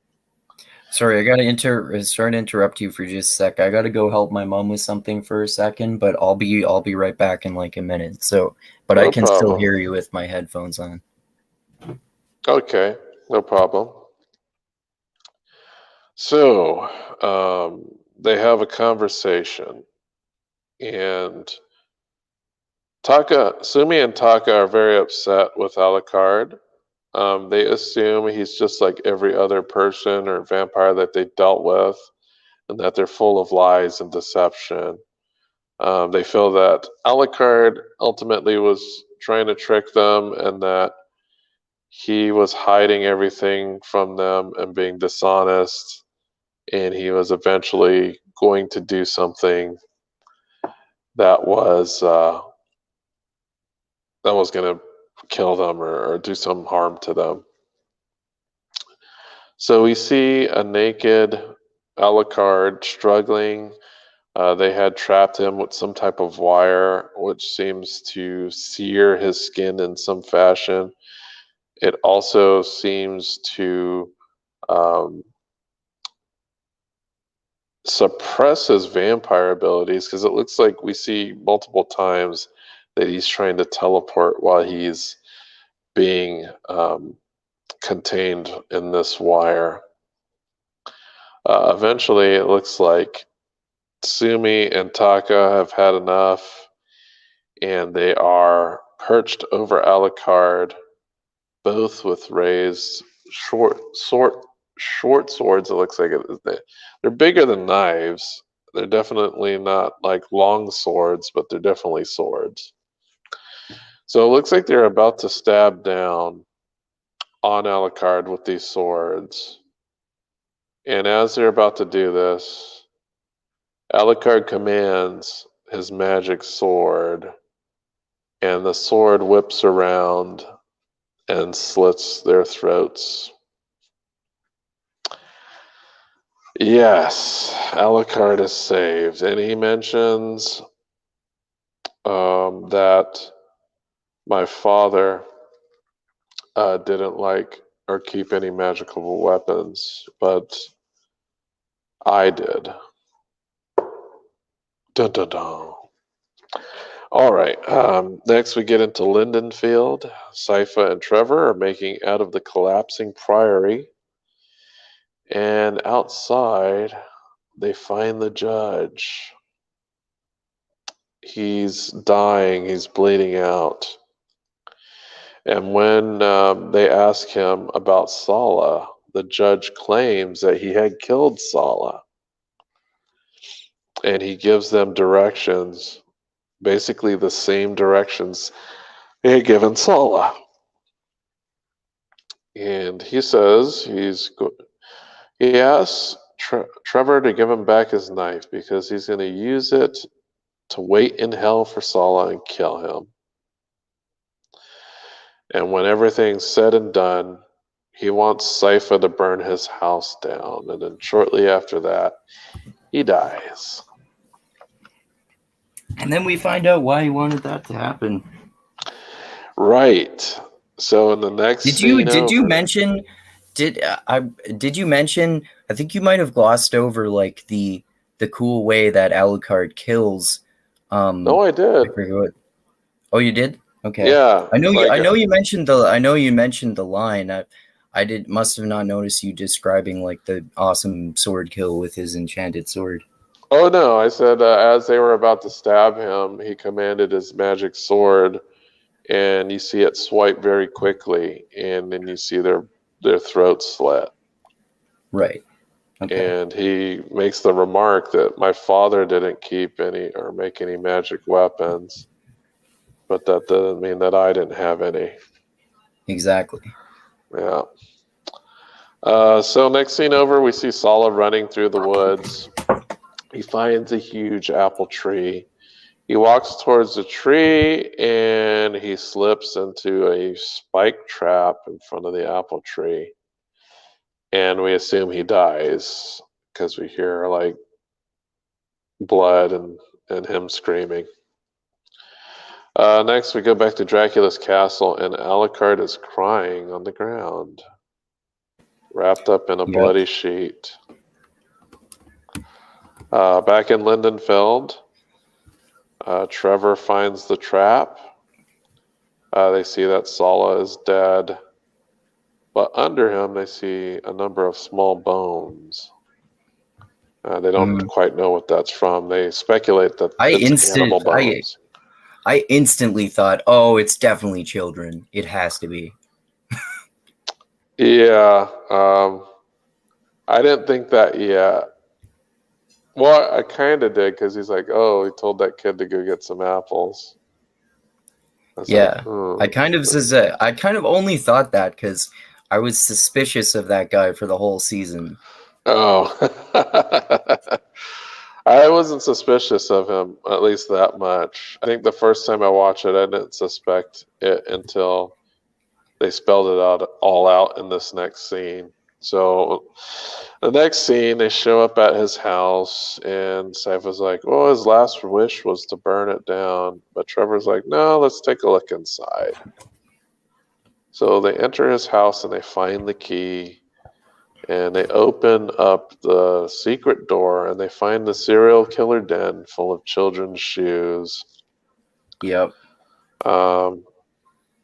I think Sypha has a flashback to like a kid running through the street, and they put two and two together, and you could see that they're like super pissed throughout this, finding out that the judge was killing children in his own town that he was supposed to be the protector of. You know, as a serial killer. And he did it for fun too. Because they flashed back to him saying, oh, he has his little moments of fun. My little pleasures. Yeah. Called it his little pleasures. Yeah. The guy was sick. Well, anyway, they do burn his house down. And then we go to Striga, or Styria. I don't know why I keep calling it Striga. That's what I put in my notes. Because that's the name of one of the characters, isn't it? Yeah, and she is in the scene. So they're all talking about how Marana is a genius for taking Carmilla's idiotic plan and making it more viable. They don't exactly say how they did that. But in walks Lenore with Hector. Oh, I must have missed something. I had to have missed something because I didn't talk about Hector. What happened to Hector? Well, I did kind of. I said that they put the ring on him. Yeah. Right. Isn't that the last thing that happens with him before we see this conversation that you're mentioning? Yeah, the last thing that happens is the ring gets put on him, and then he's you see him go through like some pain and like these. It's like the same at the same time it happens when Alucard is being restrained, he's being restrained too by the ring. Right. It's kind of like they symbolically show them both getting restrained. So yeah, that was the last thing that happened with Hector. So they walk into the room. Carmilla's disgusted because not even the guards are allowed into that room.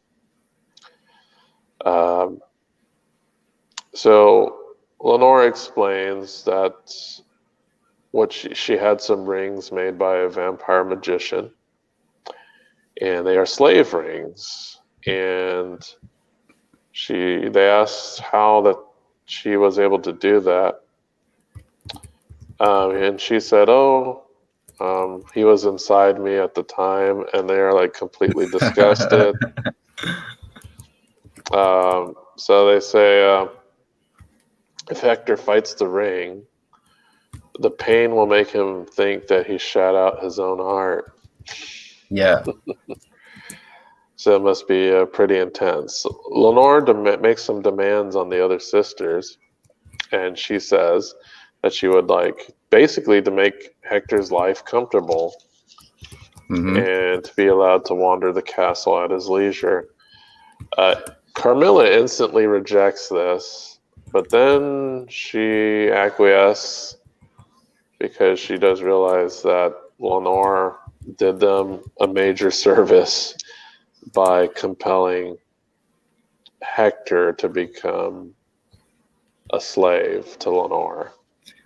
I was surprised. I was surprised though that there wasn't that much resistance to them, like specifically wearing the rings, because her logic is that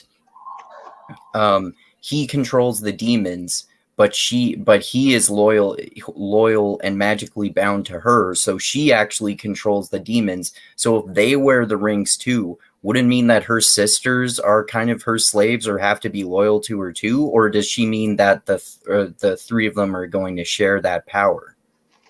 Yeah, the other rings, I think, are her assurance that she's not going to be the sole owner of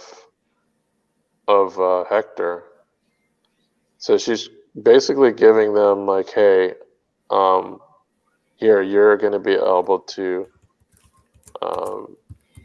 be part of this pact where he will not be able to betray you either. Because remember, he can't betray Lenore, but he can try to kill them, the other ones. But if they had rings, he would not be able to betray them either. Right. So, okay. so they're protected if he tries to go back. He tries to go back on his word, so he has to remain loyal unless he wants to feel like he shot his heart out or whatever. Right. One of the other concessions that Lenore asked for is a big bed for Hector's house, and she explains because he's good at sex. The sisters are disgusted by the TMI that she unleashed on them at that moment. They just didn't want to hear it. They're kind of grossed out by it, which is weird, you know. That'd be a weird conversation to have with your own sisters. Yeah, it would. So I had sex with our prisoner who is also our food and our slave, and he was really good at that. So they leave the room. They're walking down a hallway. Hector is very upset that he was made a slave. Lenore tries to reason with him, she reasons with him, but in a position of dominance. And she tells him that, no, I saved your life. So we go back to Linden. Trevor and Sypha are moving on from the town. It's in ruins.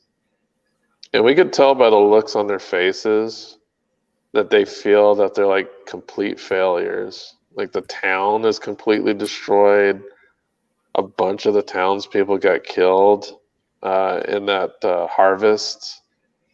There was a bunch of kids that were killed in a trap, and the monks were killed. Like almost everybody in that town was killed.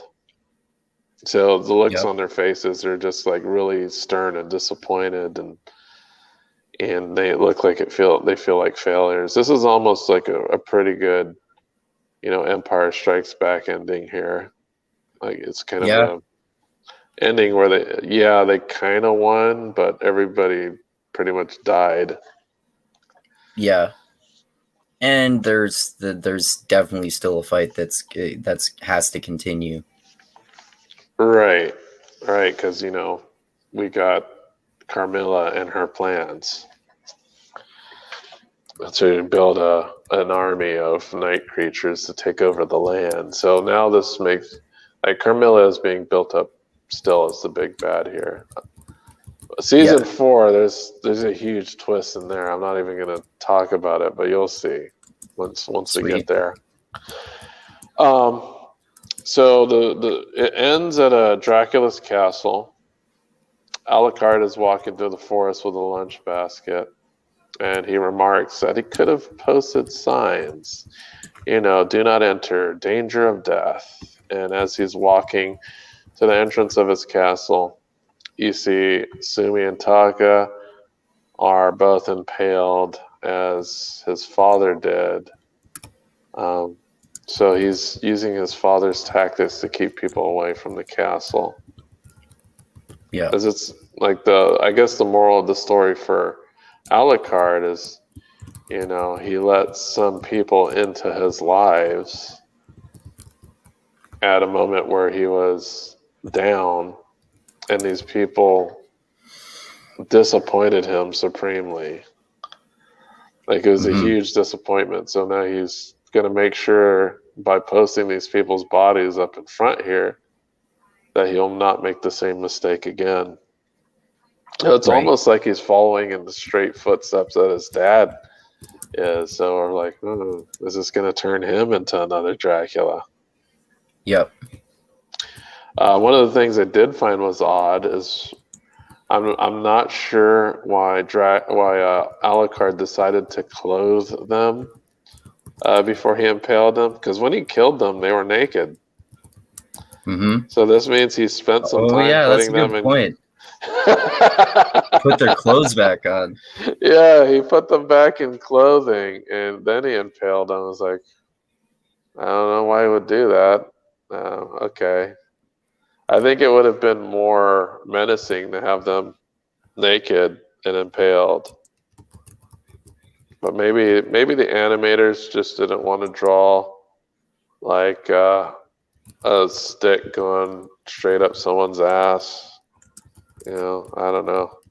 I have no idea why he made them clothed in the end. It's weird. But it ends there. It ends with him going back in the castle. And that's just how the season previously ended with Alucard as well. So we always get a sad Alucard at the end of each season, it seems like. Yeah, that's a good point. Because he has nobody. He's lonely at the end of season 2, and he's lonely at the end of season 3. Yeah.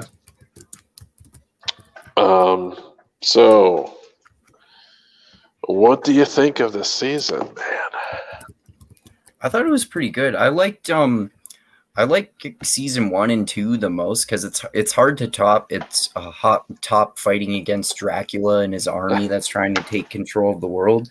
And but it's interesting this season just in a different way from the others. Like it's more slow moving and it's more kind of about political scheming and things like that. And like I was saying earlier, I think most of the season is just a long setup for all of the extremely intense events that happen in the last 2 episodes or so, and those are definitely my favorite parts of the season, and it's that part's definitely awesome for sure, and I'm very interested to see what happens in season 4.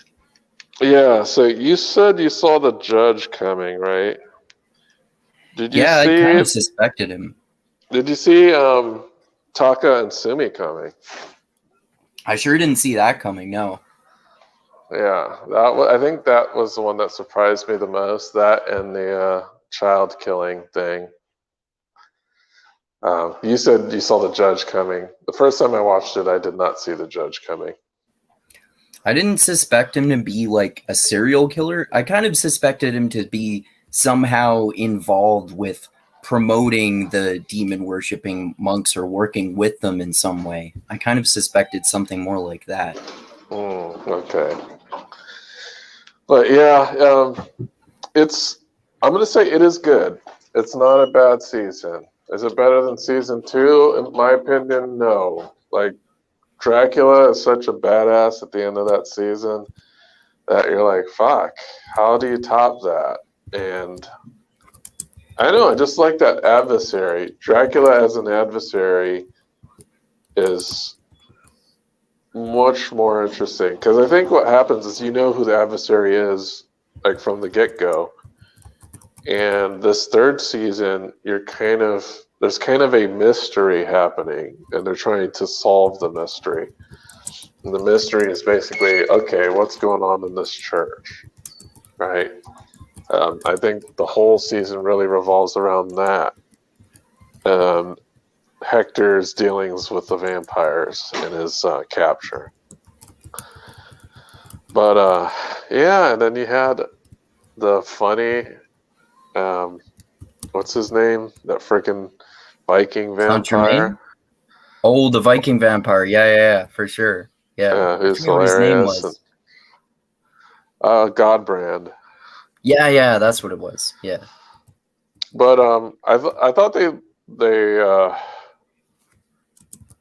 was Isaac's story was definitely interesting in this one. More interesting than his story in season 2.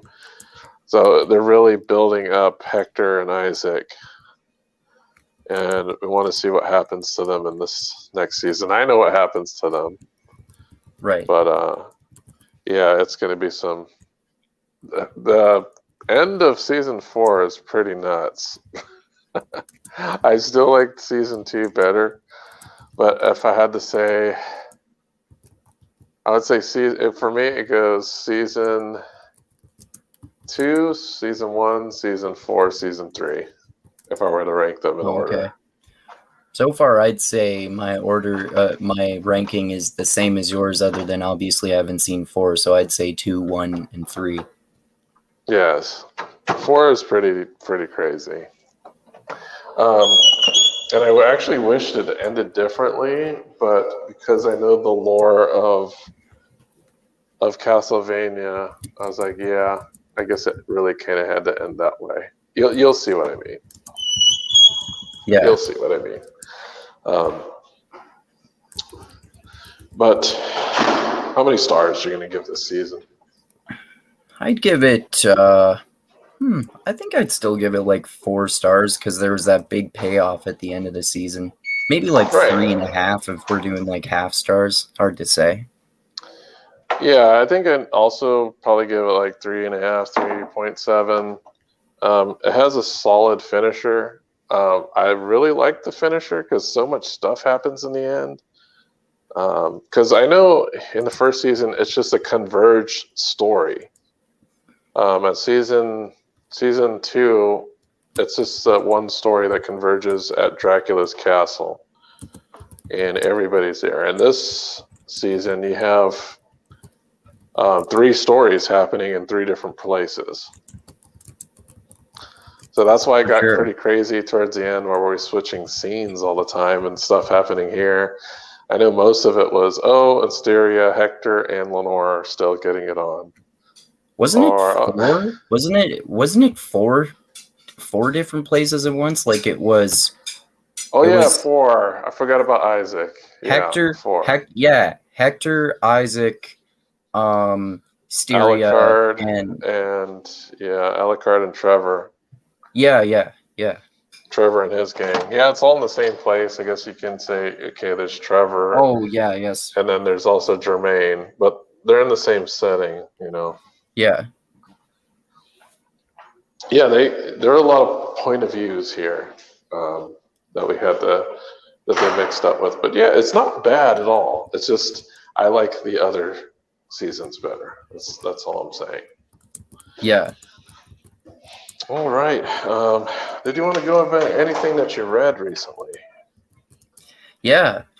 So I think I was telling you and Tristram about this. I'm reading a collection of shorter J.R. Tolkien works called The Tolkien Reader, and it has some of those that I've heard of many times before, but I haven't read, like Leaf by Nagel and Farmer Giles of Ham and a few like that. And I thought they were pretty interesting. Not amazing, but as I was saying to you and Tristram, I think the my favorite part of it so far is an essay that I want to talk about with you guys, because it's called On Fairy Stories, and my favorite section of it is where he gets into fantasy specifically, and he's basically talking about how, like, all the work that he put into essentially inventing the fantasy genre without, like, before it was even a genre, but he's not taking credit for it. He's just describing all the work that he puts into it. And he writes about how, like, how it's important to exercise your imagination with fantasy, and he's criticizing popular attitudes at the time that saw fantasy as something that's just it's just like stupid and childish, and like you're literally delusional if you think that, like, as an adult there are these fairy tale stories that you are interested in. So I thought that was a really interesting one for sure. Mm-hmm. Is that essay part of like a collection of other things, or? I think you can find it separately, or it's in at least a few different collections. The one that I read it in is the Tolkien Reader, but I think you can find it just by itself or in other collections, like I said.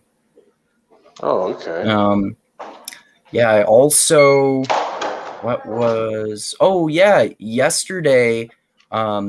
yesterday I listened to Armada, that Ernest Cline book who wrote Ready Player One and Ready Player Two. I thought that one was really interesting. I actually like that more than Ready Part One, Two. Ready and Ready. You like it more than Ready Player One? Yeah, I did. I thought it was interesting, like, just the idea that, oh, this video game becomes reality and we're actually fighting aliens and I'm actually in the alien army. It did. Oh, It did you was finish like it? really, yeah. It was really similar in a lot of ways, though, which I thought was cool too. Like a bunch it had of an interesting pop twist culture ending, references. right? Yeah, I like that too. That was really interesting. Like, the aliens say, okay, this is all a test. We gave you so many chances, and finally at the end, when your dad sacrificed himself for the species and you decided that maybe we shouldn't fight the aliens because maybe they're trying to tell us something with all these obvious things where they're mocking, like, negative perceptions of aliens, and it turns out the main character is right about that and they were testing them. So since they passed the test, the aliens always do this test, and if you pass it, they give you all of this super advanced technology and basically turn your world into a utopia, which I thought was really interesting. Well, I can't say I liked it better than Ready Player One, but I definitely liked it better than Ready Player Two. Yeah. Did you read Ready Player Two? Yeah, I read that relatively recently. You sent it to me. Yeah, Ready Player Two is like, I don't know. It tries to recapture what was good about the first book, but it just kind of fails. Yeah, I agree. Yeah, it just fails. It makes you not like the main character that much.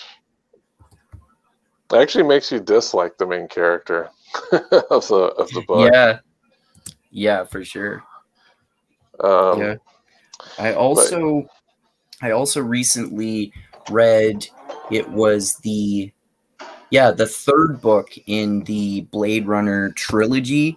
Only the first one was written by Philip K. Dick, and I definitely think that one is the best one in the trilogy. It's called Do Androids Dream of Electric Sheep, not actually Blade Runner, but that would be a super long movie title. And that book is definitely the best in my opinion, but these ones are interesting too. These ones are also written by a different author, and I think you can kind of tell because the second and third ones kind of have a different feel from the first one, but they're definitely still worth reading. Like, it goes into a lot more backstory of the different characters and world building, and like taking down conceptions of the history within the stories, and it has to do with interstellar travel between planets, and it's a really interesting universe to get into. And I still haven't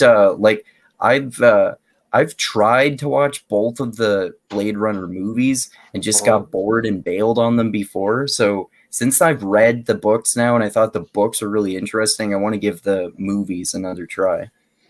I was okay with both movies. Like, I didn't have a problem. People don't like the second movie for some reason. I thought it has a really good twist ending, but from what I saw of both of them, they both seemed like they had similar feels, and it's the pacing that might throw you off a little bit, you know. Yeah, it was just the slow pacing, but I can like knowing more about the story makes me want to watch the movie, give the movies another chance, and see how they did in comparison to the books. Oh, do you know if the second movie is based off of the sequel book? The actually the what I saw of the second movie seems like it's not based on the second or third books at all. Like the character that Ryan Gosling plays in the second movie does not exist in any of the books, and like all three of the books are all about Deckard, played by Harrison Ford, and it just keeps following that story. Okay, so it's a completely new made up thing. Okay. Yeah. All right. Was there any other things that you read? I also. I read today because I was telling you I wanted to balance out the other books that we're going to be reading on critical race theory for our other discussions that we're going to do about it. I wanted to read some clearly right-wing stuff, so I listened today to a book called The 100-Year Marathon, which is apparently about China's 100-year project to take over control of the world from America as the world's global superpower. And I thought it was kind of a pretty weak argument overall. And also, like, my main concern was the guy barely even speculated about why this would be a problem if either China becomes the global empire, or he said another possibility could be that, which I think would be better, would be that this control of the world would be split up between like 4 or different countries, which is better than one anyway. And also, I mean, the only thing that I thought was a good point was that if China does become the world's global superpower, which I'm not so sure that's actually going to happen. If it does, one thing that could be bad is it could be really bad for climate change, because they don't seem to give a shit about that. Okay. Yeah, they don't, do they? Yeah. But neither does, well, the United States isn't very good at that either, but... No. But I mean, they're arguably better than China. I don't know to what degree, because I don't know the details, but it's... Well, at least according to what I've heard anyway, it sounds like they're like China is making little to no attempts whatsoever, and the States are too, but maybe more. It seems like more so than China. Well, I know you can physically experience pollution in Chinese cities. If that's kind of like what you meant, yeah, for sure. Yeah. And that's a right-wing book? Yeah, I would say so. It definitely sounds that way. Okay. Yeah. Oh, sounds interesting. Yeah, it is interesting. And what else have I read that's been interesting? Oh yeah, I forgot. I read Nemesis Games, which is book 5 in the Expanse series, which I thought was interesting too. I've without revealing any spoilers, of course, this is actually my least favorite book in the series so far. But oh wow, okay. I thought it was I thought it was it's still definitely worth reading and it's definitely a good book, but it's way more slow moving than the other books in my opinion, and it doesn't seem like that much happens. So I was listening to the Legendarium episodes about it, and I kind of agreed with Stephanie, who disagreed with the two guys and thought that this was her least favorite book in the series so far too, for basically the same reasons, that it's like slow moving. But yeah, it's still definitely worth reading, and I'm still gonna definitely finish the series too, because I have to know what's going to continue happening with everything that's going on. Do you know how many books are supposed to be in the series? I'm pretty sure there are 9. 9. Is it completed or is it still ongoing? I think I might have heard someone on the Legendarium say that it's not completed yet, but I'm not sure about that. Have you thought about reading some of the, like, I think there's some short stories based off of the Expanse universe. Oh, that would be cool. Yeah, I think some of them cover, like, the characters' backstories. Oh, okay. Yeah, I would read those. That would be interesting.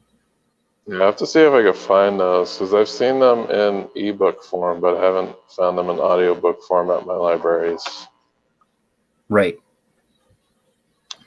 And was that all you had read? That's kind of That all was I can notable. remember.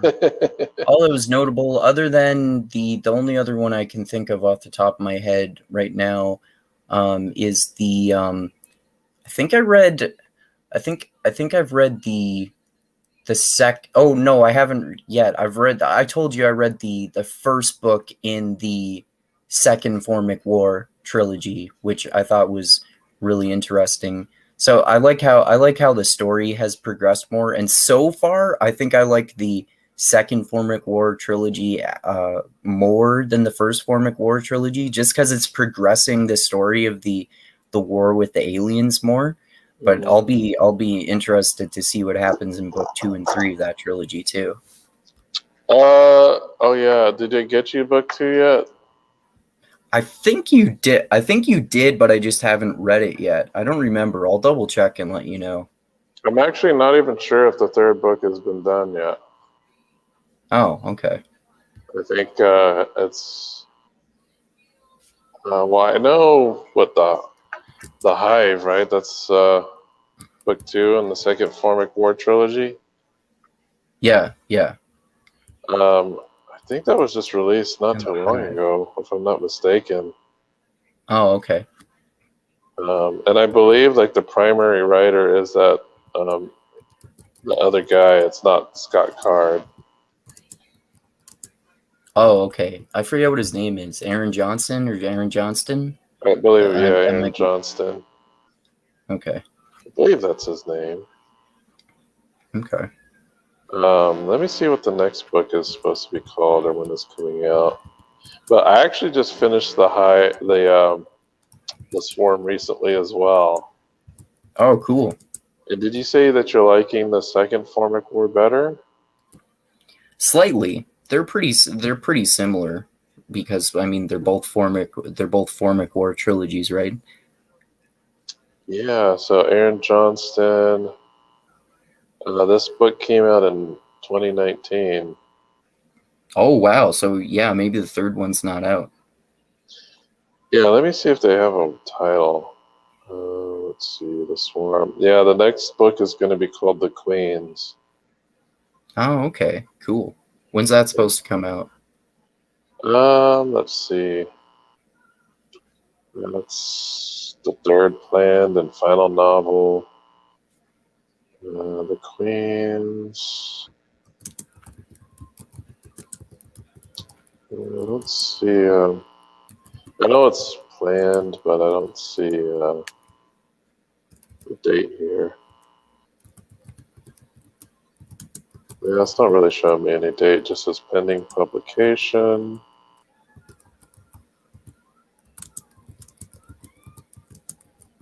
I don't know when The Queens is coming out. Yeah, I don't know. I guess in a couple of years, but there's no release date yet. No release date. Yeah. third and final installment. The Queens has no set release date. So, yeah, we don't have anything yet. But Okay. it was 3 years in between the first and second book. Okay. So I would guess it's going to come out within the next few years.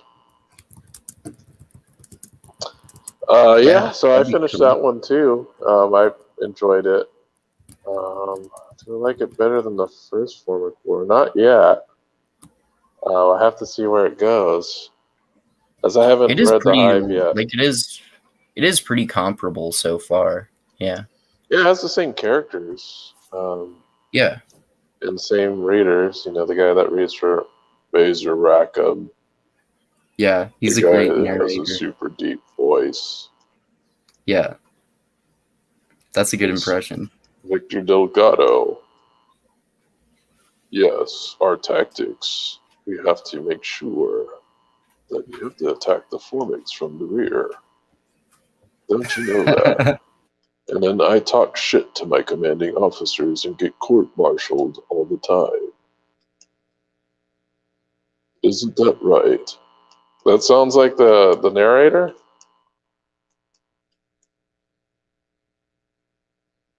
Oh, did Sorry? you get cut out there?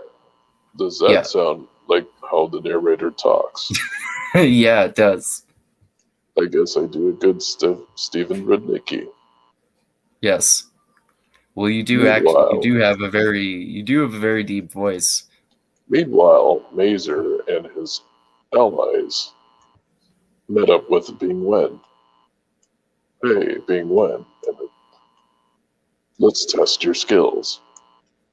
He fought No. Bing Wen, remember?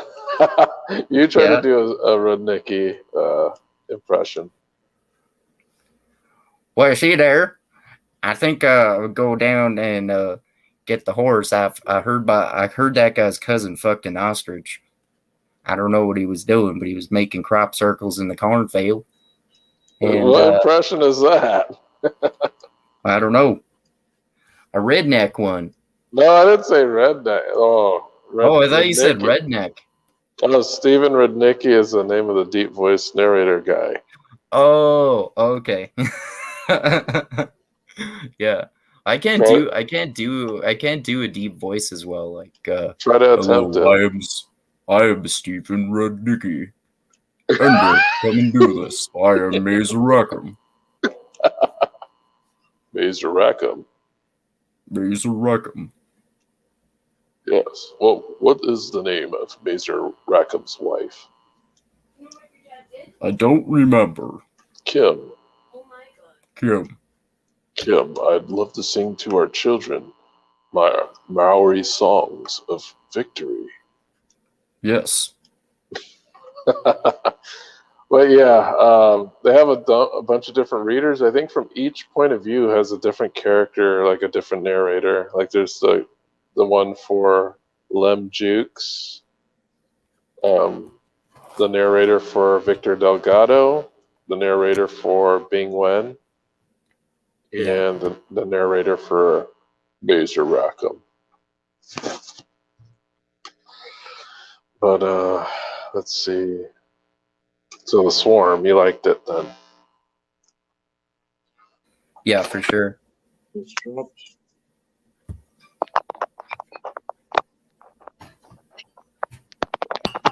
So what have you been reading? Oh, so the Swarm, I'm working on Caliban's War. Cool. That's book 2? Yeah, book 2. Working on book 2 of The Expanse.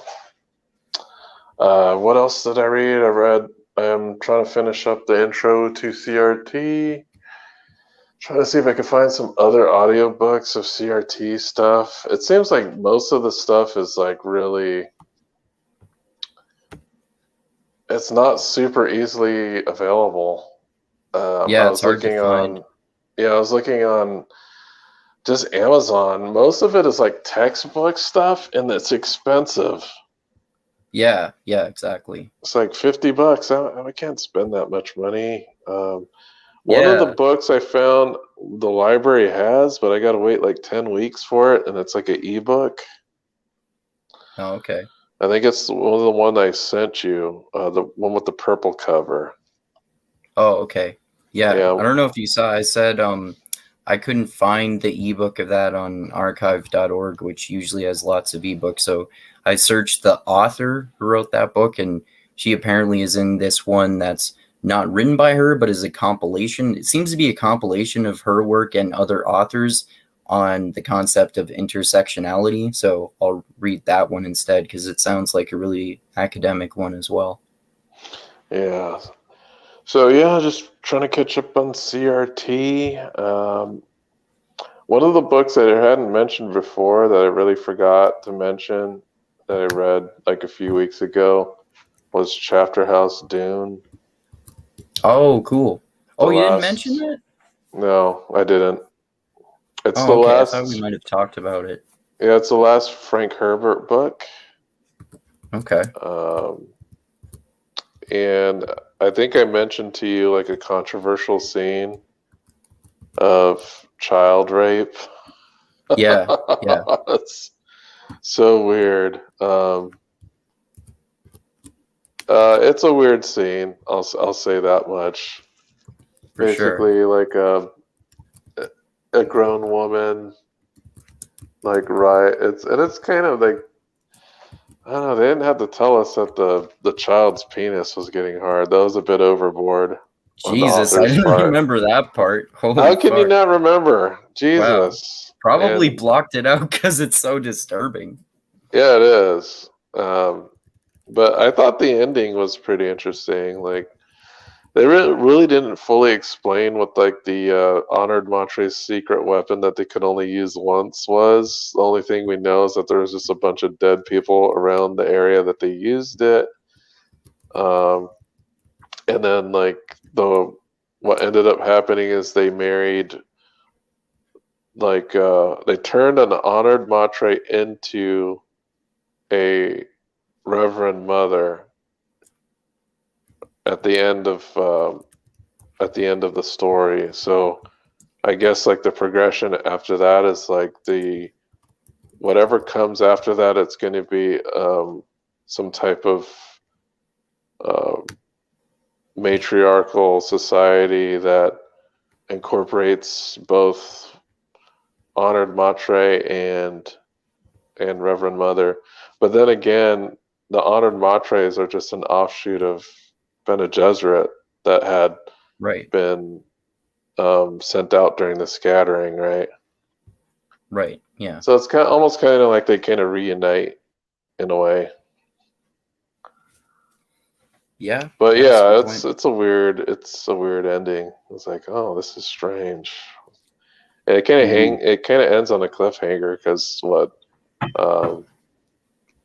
Duncan Idaho like goes off into space. But it was all right. I liked it better than some of the earlier entries. It was like easier to follow for me. Too. I think like book 2 might have been my least favorite in the original 6. I think my least favorite are book 2 and 4. I didn't like those two. Okay. I thought 4 was just too weird. I remember thinking 4 was better than 2, but I don't remember. It's been so long since I've read the original 6 books now that I don't remember the distinction between them that well. Well, 4 is just all about the fat worm guy, and book 2 is Oh, okay. Yeah. The book 2 is about that part's weird. Book 2 is about his kids, Paul Atreides' kids. Right. Yeah. Once we finish talking about the original Dune books on my channel, since we started talking about them, and since I've read I'm pretty sure all or at least most of the Dune books now, I would say that I like 2. I think 2 of the original prequel or 2 of the prequel trilogies by Brian Herbert, Frank Herbert's son, are really cool and interesting. Like the first one that they wrote House Carino or House Atreides, House Harkonnen, and House Carino is interesting because it goes more into the history of the struggles between the different houses for control of Dune. And also, my favorite trilogy, other than that, is the Butlerian Jihad trilogy, which is all about the war between the humans and the machines, and it's some just really awesome stuff happens in that one. I wouldn't. I would say all the books are worthwhile to read, in my opinion. Like especially if you're like us and you just want to experience more of that world building of the universe, which is most of the benefit of it. But they're, in my opinion, they're not as good as those other trilogies. I think they wrote like half a dozen different trilogies or something like that. Okay, cool. Yeah. Did you ever check out that book I sent you called Awakening? Oh yeah, I actually had read that a while before. That's the Oh, you Brandon have Sanderson already? book. Yeah, Okay. that's a Brandon Sanderson book that's based on a video game, right? Yeah, I didn't know if you had read that before, but it's based off of a game called Infinity Blade for iPhone. It's an iPhone game. Oh, Uh, okay. yeah, I read it. I was like, oh wow, this like really expands the game because the game is extremely minimalist. Like the main character doesn't really talk or anything. All you do is go through like castles and kill like these crazy enemies um, through one-on-one duels, and you have to Okay. kill like whoever the boss of the castle is in a one-on-one duel. It's all one-on-one duels. That's all you're doing, walking around and having Okay. one-on-one duels with everything. But I thought it was really interesting because it seemed like okay, there's like this super technologically bored people called the deathless that just aren't immortal, and then you have like these other people who are living like during medieval times. So I thought it was really interesting. Like, there's definitely something with genetics going on, and Oh yeah.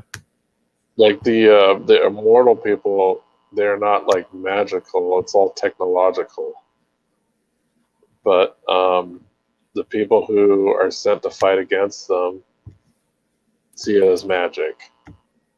Right. So I thought it was pretty interesting. I had finished that recently. Um, For sure. and what else did I finish?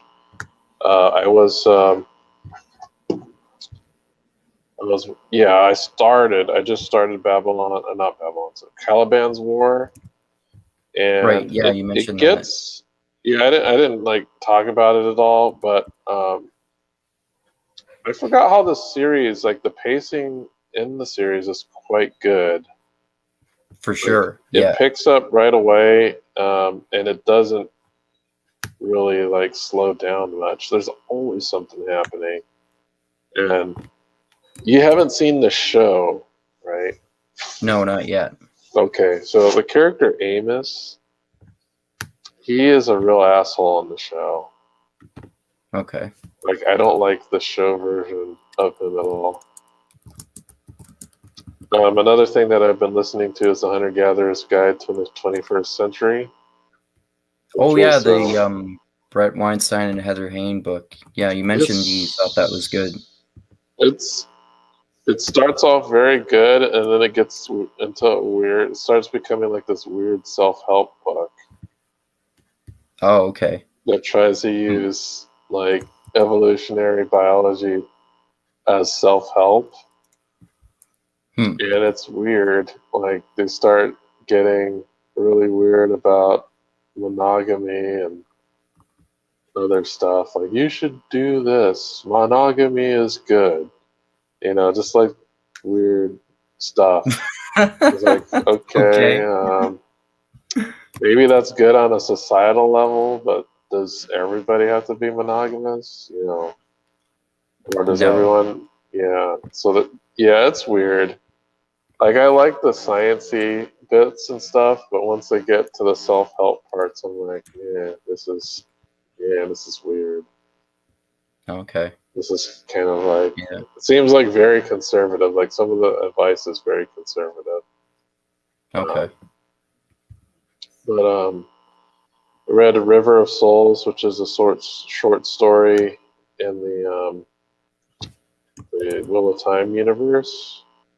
Oh, cool. I re-listened to The Warrior of Altai. Oh, yeah, I saw that on Goodreads. Yeah, the first time I read it, and then I listened to it this time. Okay. Which is a Robert Jordan's first novel that was not published as his first novel. Right. And I That don't know if often seems to happen. What's that? That often seems to happen with authors. It's not their first book that gets published. The first book doesn't get published, yeah. Yeah.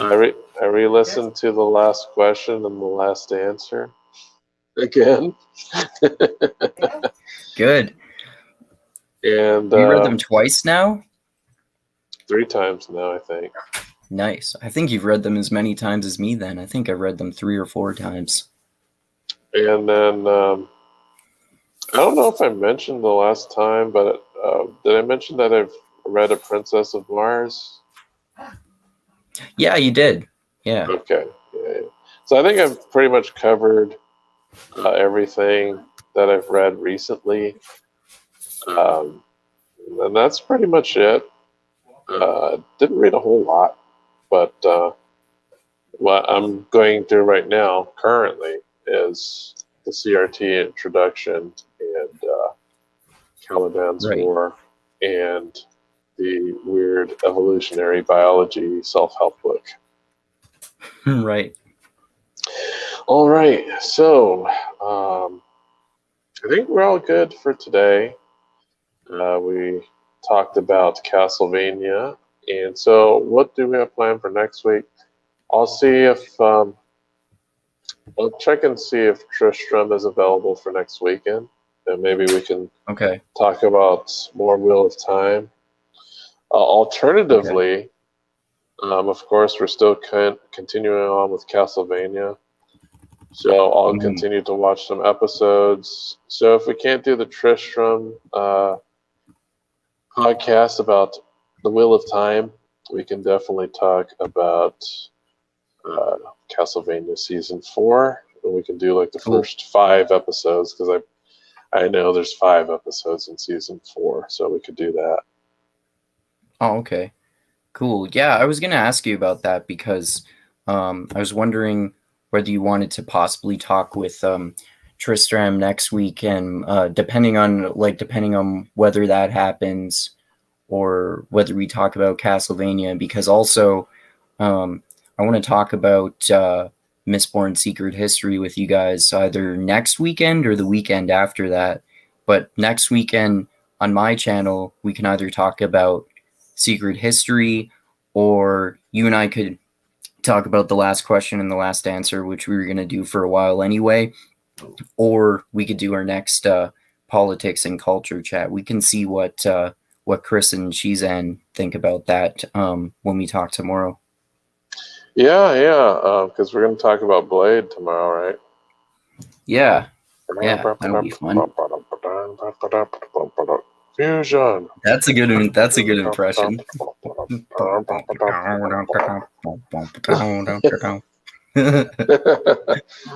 yeah, we're going to talk about tomorrow. So make sure you join us on the Mindgasms channel. We're going to talk about Blade. You got any other plugs? Yeah, well, just check out Mindgasms. Like Dusty said, we're going to talk about we're going to talk about Blade tomorrow.